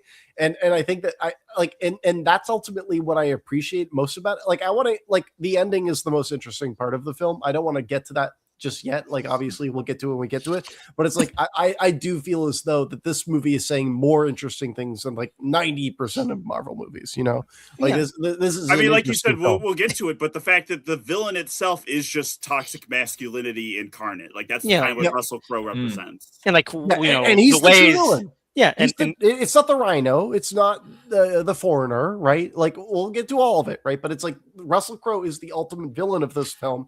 He is his father, and it's just an ever-present force in his life. That's an interesting way to frame a villain in this exactly. movie. It's the impact of Mhm. of your family, of the things you're trying to leave behind, of your trauma. These things influence you. I think what Kraven from the very beginning is trying to deny is that influence. Like, oh, I've been away from my father. I am different because I've been away. I'm the opposite. I kill for good reasons. Exactly. Yeah, I'm not a hunter. I don't hunt like animals. I hunt like bad people. I have people. It's much better. but also, like, I do have to say that, like, if we're transitioning to adult hit, I love how it's like a primal hitman mission every time he's killing somebody. Right? Yes. Like, it's like he's like always Rambo. hunched over. But yeah, Rambo. I right? wish Like, there was a Rush tie-in game like that I could play, like these stealth sequences when he like goes on like all fours and starts like crawling around when he's sneaking. It's so good. It's like a good. monkey man doing like a fucking stealth mission. Yeah, it's great. Like one of the like I know I'm gonna do this when I'm done recording this podcast sometime in the next days, but there's the sequence later on in the film where he's like crouching behind two guys as they're going up the stairs, right? And he's like really close to them, right? Because he's completely silent. He's like basically touching them. Yeah, it's like video game stealth mechanics, you know? Yes. But I have to say, right, like the way that Aaron Taylor Johnson is doing it, I believe him. You know, like he is like I believe that those two guys just did not notice. You're like, you know? no, he's not putting any weight on his feet. He's not making any sound. He knows how to do this. It's all really well choreographed. I think that one more comparison I would is that this had a lot of great kind of action side, like comic booky action choreography. There's a part that like actually kind of literally homages. I was gonna say rip off, but homages. Let's play Cassie. Scene from Winter Soldier. It's like it does it much better in Winter Soldier. It goes farther and it does it a lot more excitingly than Winter Soldier does. And I love it. I'm gonna we're finally here on Kraven, so I'm gonna say it. You know, this movie is better than most Marvel movies. Yeah, 100%. I really enjoyed Kraven. You know, like this is like once we're out of the first hour of this film and we're into the second hour of this film, I'm like, this shit rocks, and I'm shocked that more people aren't talking about this. Like this movie is great, and I do want to specifically call out because we're talking more about like the broader things. I think the Rhino is unimpeachable. I think the Rhino is so fun. Yes, I was waiting to get Alessandro Nivolo, like chef's kiss. Incredible. Like every choice he's making is inspired. Like this is what I mean when these movies like 2000 throwbacks. This is why I always bring this up when I talk about Sonyverse movies. These are 2000 throwbacks, and this is Kraven is like the best of those. This is like the Punisher but the Punisher or Daredevil director's cuts level. You know, like we are cooking with gas here, and the Rhino is like the perfect bonding of that. It's like let's just get this villain, let's just go nut bar with him. You know, and it works. With an accent, who's got a asthma. He's got a backpack that he's got to plug into his side, right? And like there was something like I said way long ago about Sam Neill that I it was reminded of recently, but it's like there are many people these days who are focused on selling the naturalism of a line, but not enough people are focused on like selling a line in the most like interesting way possible. And I feel like this performer here, again, I'm not familiar with this actor as much maybe as I should have. Like I don't know what other of his major roles are. Just offhand, you know, I didn't do the IMDb look on him before going on this podcast. I just knew he was great. Just based on a theatrical actor, yeah. Like what other I'm gonna look up after I say all this, but I'm just like every time that he's like in a position where he's talking to his henchman or he's trying to convince the chameleon, like he always has a take on it. Like there are some actors who are in these superhero movies where they're in one mode, and this guy is like acting his fucking ass off in all of them. I just have to say that. Yeah, no, he's been in Brogna Shakespeare movies, so he knows ball. Okay, and it's great. Like, no, I agree. Like, people are like, oh, look how stupid the Rhino is. He's so silly. Like, fuck off, man. He's like, this is like a fucking theatrical, like, real powerhouse performance going on here. You're laughing at it good. I mean, it's meant to be funny. when the henchman tells him that the hit on Russell Crowe failed, and he does like his little yell, like, but it's not a yell. It's like almost someone yelling into a pillow, but the pillow's not there. Like, Yeah, it's just frustration. It's just pure frustration. Yeah, like instead of yelling it out loud, it's like he almost suppresses it. You know, like this fucking ass idiots. Like just pure like overlord getting mad at henchman bullshit. It's great. He kind of reminded me of Ben from Lost, just in the way that he's got like the tight glasses and the white shirt. He's such a dork. Hair, it's so great. Exactly, right? And like I feel like that's just such a great take on the character of the Rhino in the sense where like whenever I think about the Rhino in like cartoons or video games or whatever, like he's always been like some kind of lughead where it's like, oh, I'm gonna get you, Spider-Man. But like in this movie, it's just like some dude that like has a backpack and like when he unplugs himself, he turns into the Rhino. It's a unique distinction that only exists because someone had an idea for it. Not like, we just had to have the Rhino, so just do whatever. No, all these things only happen when someone has a vision. But also it's interesting because the Rhino essentially was a guy who sought out this, right? He was like, I wanted to become a better man, right? And this is what I was talking about in terms of this being like a Manoverse movie, you know? Like this is a movie where like this, like I look at a guy like Clavicular, that's a guy who was like a transgender man to man, you know? Like he was like, he did a bunch of shit to make himself more masculine, right? And that's what the fucking Rhino is doing in this movie, you know? And he's like, he is like, oh, I want to be more indestructible because I want to take out fucking dudes like the fucking Kraven, you know. And it's ultimately in jest, you know, in failure, you know, because it's he went through unholy, inhumane Rhino ways, you know. Well, it's a parallel to Kraven himself because Kraven wants to. He's rejecting like his father's POV and wants to be the opposite of that, whereas Rhino desperately wants the approval of someone like that, you know, like that he wants to mold himself into something. He's such the imaginary daddy. Yeah, he's such a loser the entire time. He's like he never left high school, you know. It's crazy. I love how like every scene. I mean, almost every other scene, he says like, "Hey, listen, do you want to be my partner? I would like you to be my partner." And then it's like, he just wants a friend. He's so fucking lonely. He just wants another like animal-based creep around him. You know, like he's just like, he can kind of be like a chameleon. You know? I love the little bit that they have. I love that they gave him a dog because like because there's like he unquestionably loves his dog, and then it's funny. They cut this scene out of the movie, which I'm kind of sad about. But at the end of the film, like in the climax of the movie, his dog kind of runs off and you never see it again. But in the deleted scenes, the dog actually comes back after all the carnage is over and they're about to leave. Hey, Russia, come here. And the dog just kind of, I think, snarls at him and runs away. And he's just like broken hearted about it. Like that was not even the dog will stay with him. Oh. Yeah. That's crazy. That would have worked. I would have been okay with that, you know, like especially because like at that point it's like he's like a half Rhino, half person, right? And it works for like the metaphor of his character, right? Like he let the part of him that was egotistical overtake the part of him that was human, and that's on display with his performance. But also, like as we're talking about villains, right? I'm like screech. The train has like the steam. Chris Rabbit billowing. The Foreigner is the coolest motherfucker. Coolest fucker ever. He's like Bullseye.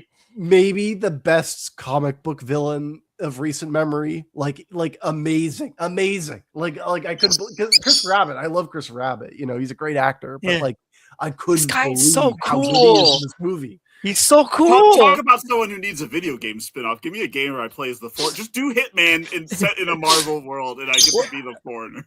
How do you do a Foreigner video game? Is it a rhythm game where it's just every kill is like a countdown from 4? you know what I love about the Foreigner is that I saw this movie in theaters. The moment I came out of the theater, I went like on a 5-tweet thread rant, like how cool the fucking Foreigner is. And, and also,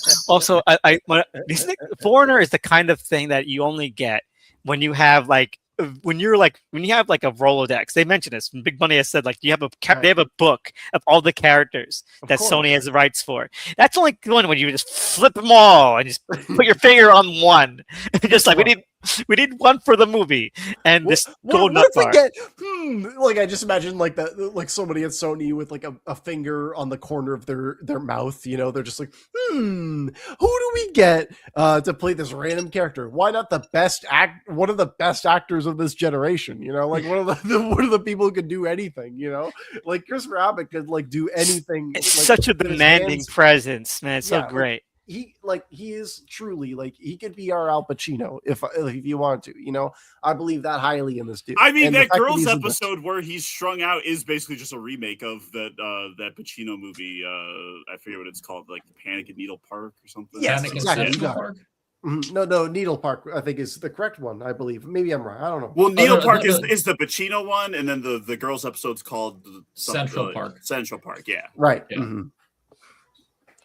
All of But- them. He's but yes. Pacino. What I love about The Foreigner is that obviously, like, it's not, but I love how they portray it as super speed. Yes. Like so it gives it that little edge where like, oh, he's kind of hypnotized people, he has hypnotic eyes, but the fact that they treat it as super speed gives it like this little X factor that makes it just that much like more impressive visually. Like, it's so good. Because I didn't clock that it was hypnotized. I had never heard of the Foreigner before this movie. Yeah, so Right. like I did not know that was his power. It took me like a couple scenes of that where I was like, oh, that's what the counting is. Like that's it's like hypnotism cool down.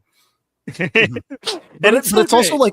like when I realized what he was doing, right? Like I just paid attention to the filmmaking and it was all there, like it was one of the rare instances where it's like, I have no idea who this character is. I don't need to have any kind of like exposition jump. I just watch the filmmaking and it actually tells me what this person is doing. Like that's such a There's low never bar. a scientist who's like, yeah, and he had developed the ability to hypnotize, but only for 4 seconds. Exactly. Right.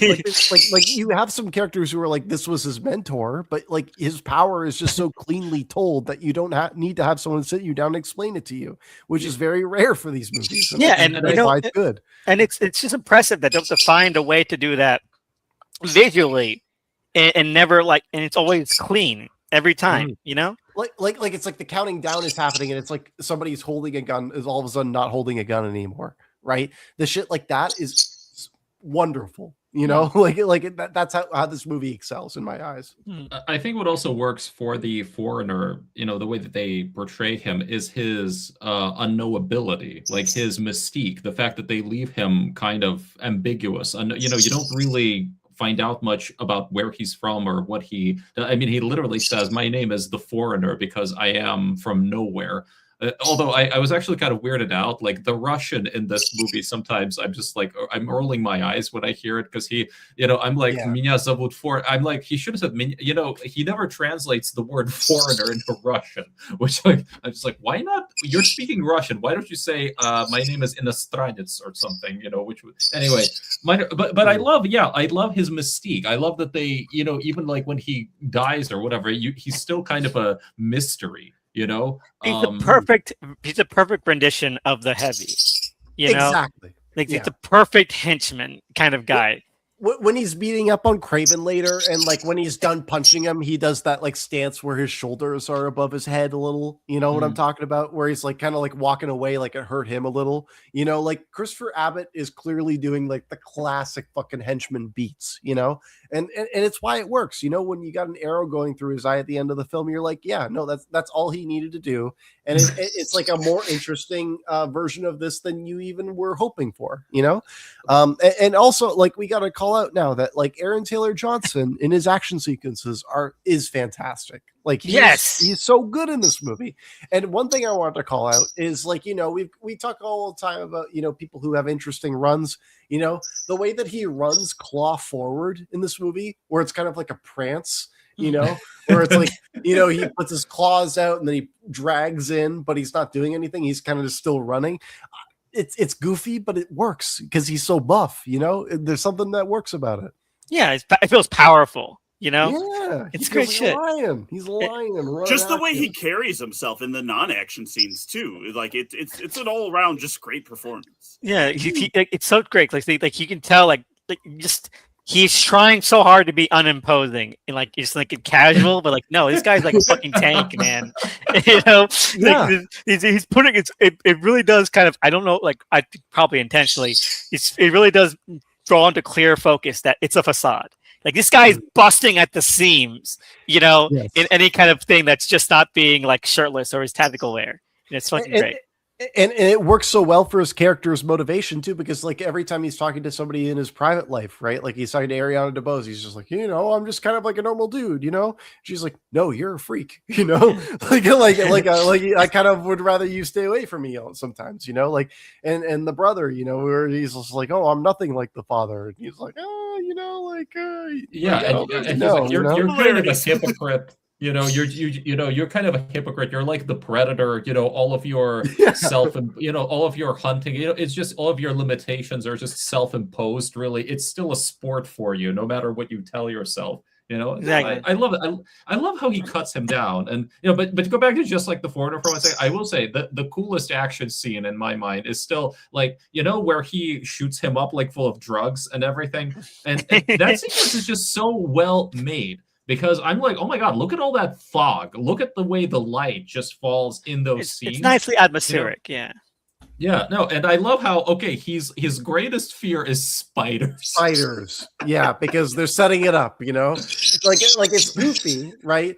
But at the same time, it's like they haven't cashed in on like what the backstory of the mother was by that point, right? So it's like it kind of works for me at that point where it's like, oh, if they're revealing it in this way, like they like this movie's clearly trying to go like the next thing is going to be Spider-Man, and it's like, you know what the reality is that Aaron Taylor Johnson is so good as Kraven that like I would hope that he would have been the villain in the fourth Tom Holland Spider-Man movie, right? He's Yeah, that like good, you like know? it's like that's why it's so shocking to me. But we're like, I'm so glad we got rid of junked all those movies, you know, so that we It's can like you guys would be so lucky to just to great, you know, graze of against Kraven these movies. exactly like, oh, you know, don't worry, we have Spider-Man fighting a bunch of ninjas with the Hulk, the Punisher, I don't give a Tombstone, shit. Jean Grey. Like, what the fuck are you talking about? Look, I want what to see the him fight Craven.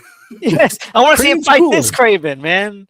Mhm. Fuck it. I mean, you know, the problem is a lot of people, you know, you know, what do you call it, like pre-existing bias or whatever. I mean, Exactly. everybody, like so many people were ready to completely reject the very like the very premise, the very conceit of this movie, because like, oh, Kraven's Right. supposed to be a Spider-Man villain and he's supposed to hunt animals. What are you doing? Like making him like Well- an anti-hero hunts people. Yeah, you know, and it's just that sort of thing. I'm just like, what is wrong with you people? It is just like why reject this movie just out of that? Like, it doesn't make sense to me. I think Madam Web and Kraven were kind of like dead on arrival in a certain way because of Morbius. Like, had almost like Right. poisoned the well too much at that point. Like, I think the Venom movies have their fans. Like, those movies make money, but like as the overall like Sony project had been, people had just kind of pictured of like, these are all Morbius, and Morbius is a joke. So like, fuck this universe. 100%. For sure. I don't know. I just think that like when it comes to Kraven, there was some more grounding that was happening, you know, but by that point the damage had been done, you know, like people just didn't care by this point, and Like, it's a shame. Yeah, but with Kraven, they really kind of figured out the formula. If it's a formula or not, whatever you might want to say, Yeah. because There probably would have been another Madame Web, right? But like Kraven felt like the only one where it was like, wait a second, you kind of got something. there's more here. Like, you know, Mhm. like I love the fact that like people were like, oh, but he's meant to like hunt animals. Like, but the fact is that the movie is Right. using that to show how much of a hypocrite he is, and then that makes him more of a fully developed anti kind of villainous factor to him. It kind of enables more of him to become but that then- kind of you know, villainous kind of side of himself. It's so fucking clear. He But gets then to be also- more villainous in a more interesting way than any of the other like Sony like characters that are supposed to be villains, like say Morbius or Venom. Like I don't know. Like to me, this is a very compelling villain origin story. And then also to kind of reveal that he has some kind of like way of communicating with animals in some way, right? As the hunter, right? To have that as his origin, to where ultimately he is going to become a person who is hunting and killing all of them, right? Mhm. I think that says something interesting, right? Imagine if Aquaman was just like all of a sudden just being like, nah, fuck it, I'm going to kill you anyways. You know, like I think that there is some level of that on display within this film, right? Where it's like he has to fight the leopard before the leopard is on his team, right? And I think that makes it more interesting than just like, Aquaman sending out an echolocation and the dolphin comes to take the friend away. I mean, I don't think like he's ever going to actually like hunt animals. I don't think that's the idea. Like like the idea. What from But they're what not I've like seen- his friends, is the thing. Yeah, no, they're not his friends. Although he definitely has some sort of seeming control over them. Even that whole sequence at the beginning. It's like he looks at the wolf, his eyes start glowing, right? Like, and the wolves don't attack him. Yeah. You know, He's the alpha predator. That's the thing. He has, dominant. he has to conquer them. Yeah. Exactly. He's the dominant figure. He's like, oh, I'm not like my father, but you kind of are because you are in control of these animals. You're dominating them. Yeah. It's and I love it. I love that too because like again, like he is saying, I'm not my father. I left my father family behind, but the fact that the way you are is because of your father. Like you Yep. are this person because you have not been able to let go of the trauma of your childhood. It's that is such a meaty kind of a theme to play with, and I think it does it well. Yeah, exactly. Speaking of animal control and him being like more villainous, I gotta say, like the resolution of his whole thing with Russell with his dad at the end, I'm like, It's so wow, good. yeah, Incredible. Unironically, I mean, so sometimes the payoff of like how does he kill the main villain or how does he defeat him is some underwhelming, but this one it rules because of how I was like, it'll be something animal based, sure, but I was like, he gets a bear fucking ball. It's great. He just steals the bullets. It's so good. And it feels based in character too, so it feels like a genuine payoff to the Hulk. But it's also made better by like the outcome with the chameleon later, because the whole thing about chameleon reading him to filth being like, yeah, no, I know that like it was supposed to be some kind of accident, but you were there. You're the fucking hunter. You would have fucking taken out the bear. So the fact that our dad died on a trip with you, I know exactly what the fuck happened. That is more interesting. That is tragic, right? That is like, you've created a Shakespearean dilemma where even though Kraven may be morally in the just to be like Russell Crowe sucked, Chameleon is also just for saying that he's no different, right? Exactly. So like he's passing a moral judgment, He's like but just on a different side, he's passing the judgment. Like he is taking upon himself to be like the arbiter of like these kind of things, just like their father did. Yes, and it's like the only reason that his morality is just is because it's his morality in that way, right? Yeah.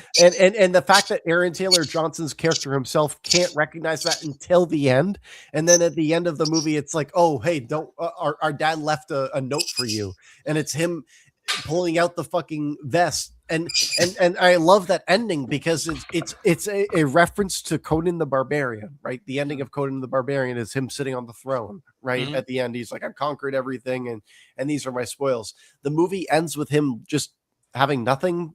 Everybody has left him in his life. He's not with Ariana DeBose. He's not with his brother.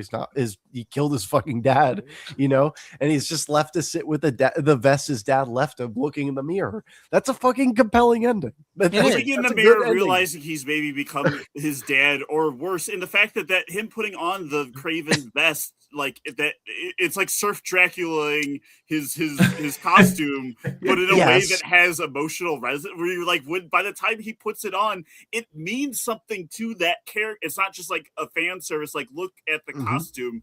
It actually has meaning for him because this is the thing his dad left him. Exactly. It's shocking. It's shocking how good that reveal is. Like that is like one of the best like superhero costume reveals I've ever seen. And like, I'm just laying it on the table. What I love it is that it plays to like what Chameleon reading down to him on. It's the narcissism of it all, right? Mm-hmm. Like the lion almost killed him, and so in retribution, the father killed him, not because like, oh, my son almost died, because of pride. because of Mhm. pride, because his ego through his sons was wounded. And so, like, when Queen was like, no, you have your own ego, you have your own narcissism, you're in love with this idea of yourself, and so he puts it on. He has to accept that part of him, like that part of the ego, that pride, that hubris, and he looks it straight on now. Like he can't ignore it anymore. It's great. And I, It's and I think loaded. it's interesting because like his dad in a way also has the characteristics of the comic book Kraven. I mean, like he is like a hunter, right? Like he is like it's almost like they kind of took that aspect, they just split it like into two characters in a way, right? I mean, and in the final voiceover, yeah, like I am you and you are me, or something like that, which Like is evil Superman.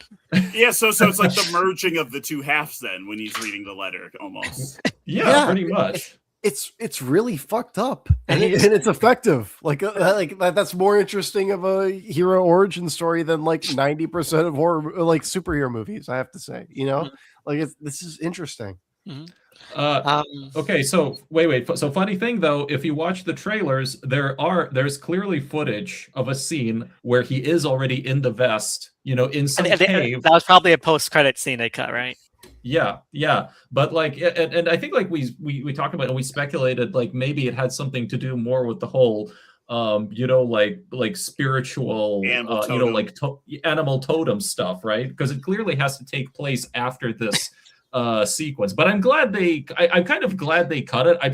I'm not happy that they haven't released the footage. But I'm glad this has an ending. Well, actually, that's what's so fascinating is that this film is so removed from Spider-Man that like I don't need Spider-Man at all. That's how I feel about all these basically.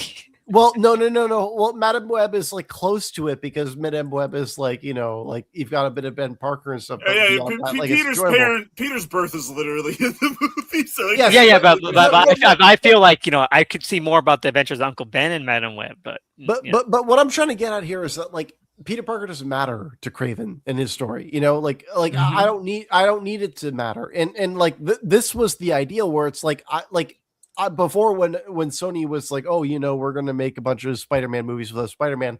What a laughable premise. Kraven is the one movie where it's like, okay, wait a second. You found a way where you could make these characters be like dramatically compelling. And like, this doesn't feel like a cash grab. And what we were talking about with the Sony, with the Marvel movies before, them being like the one consolidation of all of these different franchises. It's like, there was a point in time where they were trying to make like Robin Hood a cinematic universe because like they were right. Yeah. With Taron Egerton, right. That movie. Oh, what? There's going to be a Little John spin-off movie or something? You're not wrong. There was supposed to be like all of them, right? Like they were going to do that, right? Like there was such a point where people were so desperate as to do those kinds of things, and Sony at times kind of felt in that same vein, but at the same time, Kraven comes across as something dignified. This feels like a movie, and that's shocking to say when it comes to like the context of all of the movies that we've talked about up until now. Like Kraven is a more dignified film than any of the Amazing Spider-Man movies. This is a great movie in my eyes in terms of comic book entertainment. I mean, Jason Chandler is a great director. Like not just any of the other filmmakers that we, the films we've covered, but like I think his work speaks for itself. So the fact that Margin Call is awesome. Margin Call is phenomenal. Yeah. I like Triple Frontier too. I mean, that's nice. It's a pretty good movie. Yeah. This is a situation where all the cards worked out right in my eyes. I think Kraven's a good movie. I think so too. I think it's definitely the most solid. I think it's the one that had the most potential. And honestly, if Morbius didn't exist or was better, I do agree with Tony. Like it did boil the broth. I think Morbius, it took a lot of heat. Some deserved, some not. And at that point, we're like, oh, okay, the Venoms were a fluke. At that point, like the Venoms, I think each Venom would be like, oh, maybe there's something here. I think Morbius did take the rest of the wind out of the sails. Well, Venom is that's how popular of a just character in iconography that is, like on its own. Not that like other Spider-Man villains don't have their following, but Venom, like exists as like he has its own following. It's just a shame that Kraven came when it did, so it couldn't Like, cause like, yeah, I don't need to see him fight Spider-Man, but I would totally watch more of these as Aaron Taylor Johnson as Kraven. I'm like I keep dreaming of like, they actually do make a sequel, and the opening sequence is, you follow Chameleon for like the first, I don't know, 10-15 Yep. minutes as he goes to New York, meets the Jackal, undergoes the Oh my God. procedure. Yep. And then it's like, you start to see him like the rise of his like criminal empire or whatever with like, stuff like, I mean, that would be just great, I think. It sort of asks for itself, Yeah. I don't think that anything that you just said was out of line with the kind of universe that this movie is presenting, right? And I think that that's what makes it interesting, right? Like, few of the Sony films can feel as grounded as Kraven does. And I'm not saying that Kraven is like some naturalistic film or anything. I'm just saying that it finds a way to present these kinds of villains in because like in Amazing Spider-Man, they were always like, oh, we're going to root science with these villains, right? We're going to, find a way to like tie Oscorp into all of these things. But it's like Kraven finds a way to like, integrate all of these different threats in a way that doesn't feel supernatural or mystical or anything, but feels tied into the themes of these characters. So yeah, it's because it's really emotionally grounded with the Exactly. Exactly. Like Mhm. it cares about Kraven. That's the thing. Not saying the other ones didn't. I think that definitely Venom 1 and definitely Venom 3 cared about Venom a lot. But like it really does care about Kraven on a character base. Like, what story can we actually tell? And it cracks it. It cracks the story it can actually tell. And that's saying a lot more than just like, here's what characters we fucking own, or like here's what we want you to be aware of for like fucking Avengers 7. And I applaud it. Though I will say, like I will watch Madame Web every day of the week over Yeah, Kraven. no, I think like that's a more enjoyable movie. I'll rewatch all of these, man. I love these fucking movies. It's very interesting. Like, I mean, I know that it's kind of thought, okay, Morbius sort of poisoned the well and everything, but really, I think all of the Sonyverse movies, when they started doing these, spin-offs, it's like they had a huge like, hill to get up, but they had like to face a lot of adversity. I mean, even like the first Venom movie, okay, yeah, it made like 800 million at the box office, but my God, the critics savaged that film. Like the comic book, like the big MCU and like fans like savaged that movie. There was like a lot of rejection. By the time Morbius comes out, it's like they already have this. There's already all this prejudice because it's like, oh, they're not with Spider-Man, they're not part of the MCU, and there's like COVID to overcome, and like a lot of other stuff. So honestly, Sony arguably overcorrected for a lot of things just because of like all of the behind the scenes like bullshit, and then it's like all people like people watch Morbius and they hated the Vulture stuff. So we're like, okay, we got to strip out all of the larger world building even more, and that doesn't always work very well when you've already made a movie under one paradigm and now you're trying to like switch it up. Like, I mean, I think one reason why Kraven came out as well as it does was because it had the longest sort of distance from all of those big shifts that happened in like 2019, 2021. You can plug in anywhere. Like, you can plug in anywhere. You can plug it into the MCU right now and wouldn't make a difference. So I feel like that's why Madam Web, that's why the best of these work, even to the limits that they do, because they go into it with a vision that you really can't like gut too much. And then, of course, with Morbius and Madam Web, things get in the way. But like that's why I like the Venom ones. I like Kraven. You can't circle around them too hard. And I like them. I'm saying this without a hint of irony. If Avengers Doomsday comes out and there's a Madame Web cameo, like people would lose their minds. People would be like, I'm on board with the MCU again, But that's the weird thing about the nostalgia things that they pandering they do is that like people are now nostalgic for things that they claim to hate before, like Fox X-Men stuff. Yeah, where they're like, we love those now. I'm like, where the fuck were you? Exactly. It's so disingenuous to me because like I love the Fox X-Men. I love them a lot. I like those movies a lot. Okay, but it's so fucking ridiculous. The fan service for them is focused on the people who didn't like them. Like, oh, you thought this one was stupid? Well, this one is gonna be much better because we're doing the thing you wanted. I never wanted that. I love these movies. I never wanted that. You're ruining the movies. those callbacks are entirely designed for people who watch YouTube recaps of those movies, not for people who regularly rewatch those movies. Like the fucking leather. I would want to see the black leather costumes back. I'd want to see those back. Those are like putting Cyclops in the like brighter costume and having him say to me, "My X-Men," is like, that's not for fans of those movies. For people who wanted those movies to be different, and like, well, that's not a fan. That's not a fan. And also, like, if you're a fan of the comic books, like, do you want to like shoehorn that version of the character into the comic book version of that character, or do you just want to have a new version of that character who can be that, Exactly.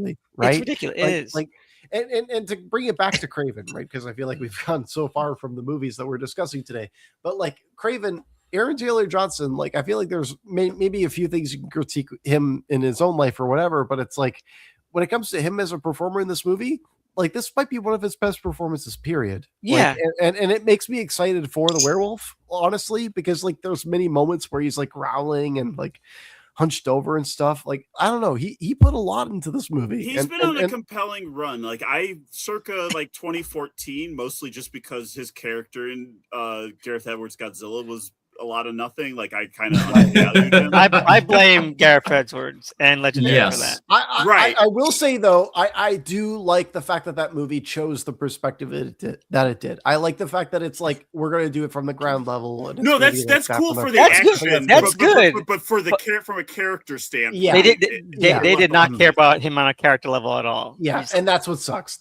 His dad was like way more compelling as a character. They like killed him. They killed off Bryan just Cranston. crushed him with some rubble. Fuck him.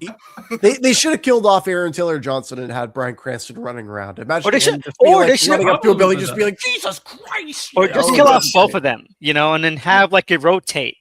Elizabeth Olsen is, because all she does is sit great. at home waiting for Aaron Taylor. Like, I hope my husband gets home. Then it goes to her. Right. And how weird was that? I hope my brother, comes running. There you go. Yeah. I hope my brother husband gets here soon. Yeah. To be fair, they're probably doing that already. Them sick Hydra freaks. Kevin Feige just like rubbing his hands together, just being like, "This is how we get people back on the MCU." It works for Game of Thrones. All right, there you go. All right. So, any other thoughts on Kraven? Everybody should watch this movie. It's a great time. It's on Netflix. If people watch it, it's available. I'm like hoping to write a defense of this film at some point, because really, I think it deserves one. I think this is the kind of movie that, like, years from now, people will be saying, "Oh, wait a minute, that was actually really good. Why was everybody hating on it?"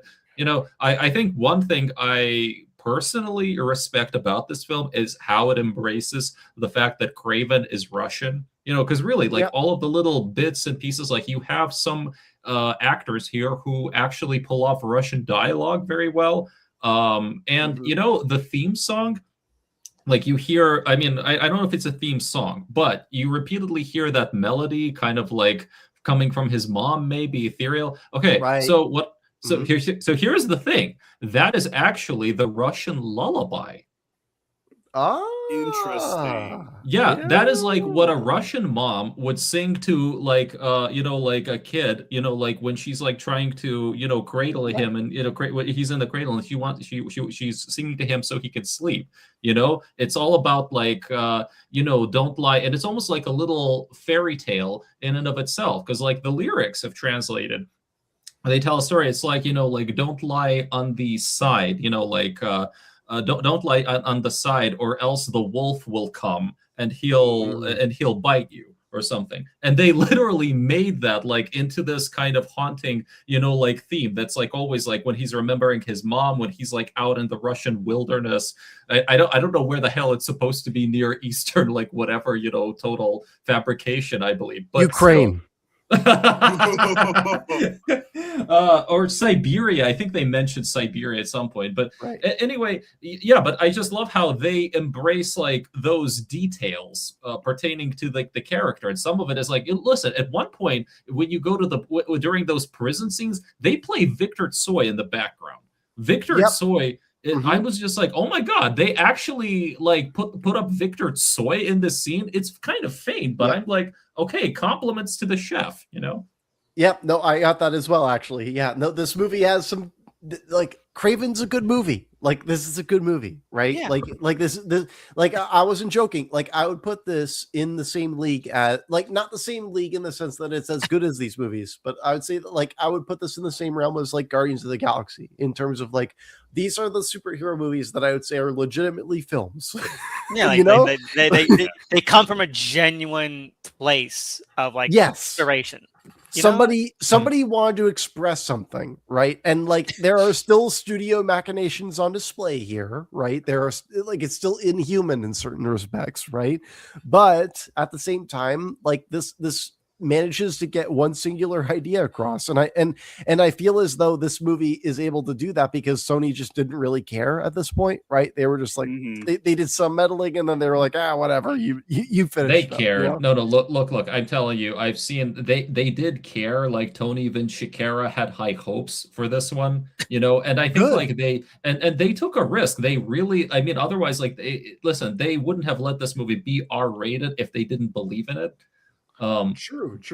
Yeah, but still, a little. It's sad what happened, is what I'm saying. Yeah, I think you're right because like Morbius, like I know you defend Morbius, but like that movie did suck. You know, like people like soured on that. Not like I get what you mean in terms of like the intention of the film, right? But people like saw it and they were like, this wasn't for me, right? And Madame Web is like, I think Madame Web is great. You know, I think Madame Web should be like, you know, ultimate chick flick, right? You know, but at the same time, like.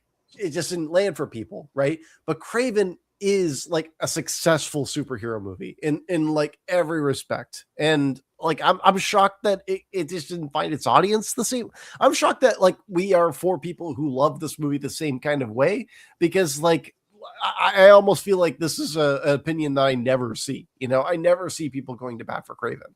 So like I'm shocked that we're all in the same place, being like this movie is as great as it is. Even other film accounts that I know, like champion JC, like the director, like people like go to bat for like or always post about, Triple Frontier. Like none of them are shouting out Kraven.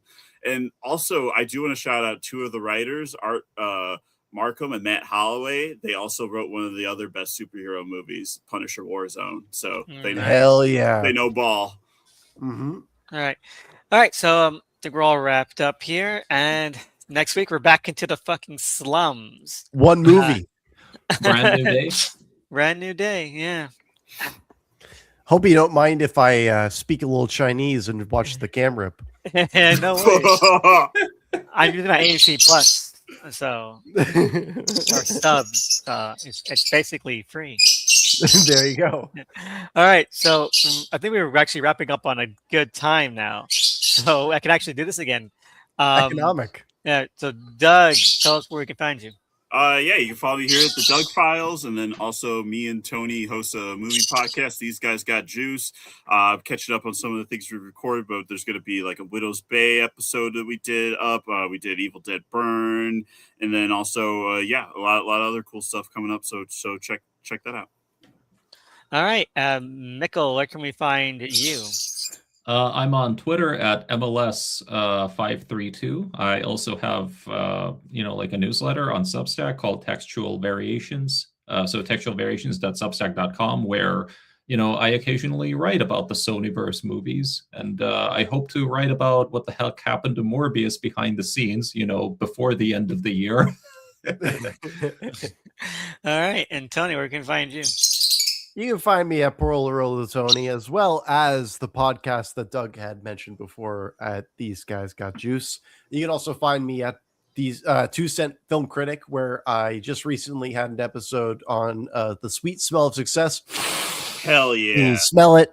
And tomorrow I'm going to be recording an episode on the Ryan Reynolds film, The Voices, which, let's be real, guys, that's the last time you put in a real performance. Oh, so, no, Deadpool 2. That's a movie I've never seen. Wait, when did Smoking Aces come out in relation to all these? No, The Voices came out in 2014. I promise you, that was after Smoking Aces. Wow, Voices is a lot more recent than I remember. There you go. It's the same year, I believe, as the anti-Magoyan film, The Captive, which is a bad movie. But what I will say is that Twitter page that you see on your screen right now, that is me at Poor Old Rollatoni. And thank you again for having me here on Unsourced Wall Radio. Always a pleasure. No problem. Thank you guys for doing all this again. We're finishing up the Spider-Man stuff next week, and hopefully it's good. Hopefully it's actually good. And Tom Holland is a fucking super smart genius of creativity. Can I just be honest? I'm glad it's over. You know, I actually feel as though, like, with the Tom Holland stuff, you know, I like that was more excruciating than some of the Children of the Corn for me. You know, like that was a truly tough watch for me. But like at the same time, I'm interested in watching this new one. But at the same time, I feel like people are too optimistic about it. You know, I feel people are walking into rakes with this new fourth movie. What do you guys feel with this new one? I don't have any real optimism. I think it is a little bit of losing chess to a dog of like, oh, he's going to be the real Spider-Man this time. But I also just know in the back of my head, like, it could always get worse. Like, just based on all the leaks of like how they're going to use Spider-Man stuff in Doomsday. And a lot of the leaks seemingly have been proven true. So that stuff is true. That I'm like, oh man, it's the nostalgia milking has only just begun. Mm-hmm. There was a leak that I had told Doug like the other day, and like based on some things that have come out recently, I think that leak is very real, and I'm going to tell you guys after the record that we do, because there's something about the opening of the film that's very interesting. Yeah. And that note, see you again next week as we decide whether or not Tom Holland should be, fired. I'm actually petitioning for him to be put on a cross. I think just like his fans want to be. I think he has too much power, man. I mean, Sony should have fired him. No I'm man sorry. should have all. No, really. I'm reading interviews, and nothing against Holland personally, but I think his ego is starting to show. Yeah, I mean, like, oh, he say, like, I think because fans bust him up the ass, like, he saved us from those movies. F off, man. All these any day over his. I kind of don't like any of these superhero actors taking that much ownership. I mean, like until I get proven wrong and one of them's like super, but it does feel a little bit like Bernthal being like, no, I really understand this character and only I can tell people what to do with the Punisher. Anyway, here's the same arc you've seen him do 5 times. And he wasn't even that good in the first time. This is why I'm okay with like Tobey Maguire, right? Because he just becomes like a fucking ghoul who just like gambles all day, right? Like nothing like his actual person, but then he just like pops in and he's like, hey guys, it's me, Tobey Maguire.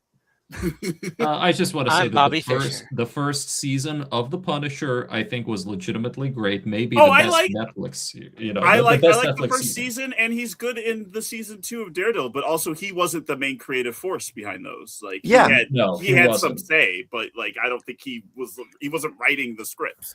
Yeah, they didn't invite the IDF soldier to come on to the writing squad. Sorry. All right, so let's end the stream. We're gonna continue this afterwards. See you again next week. Yes. Yeah.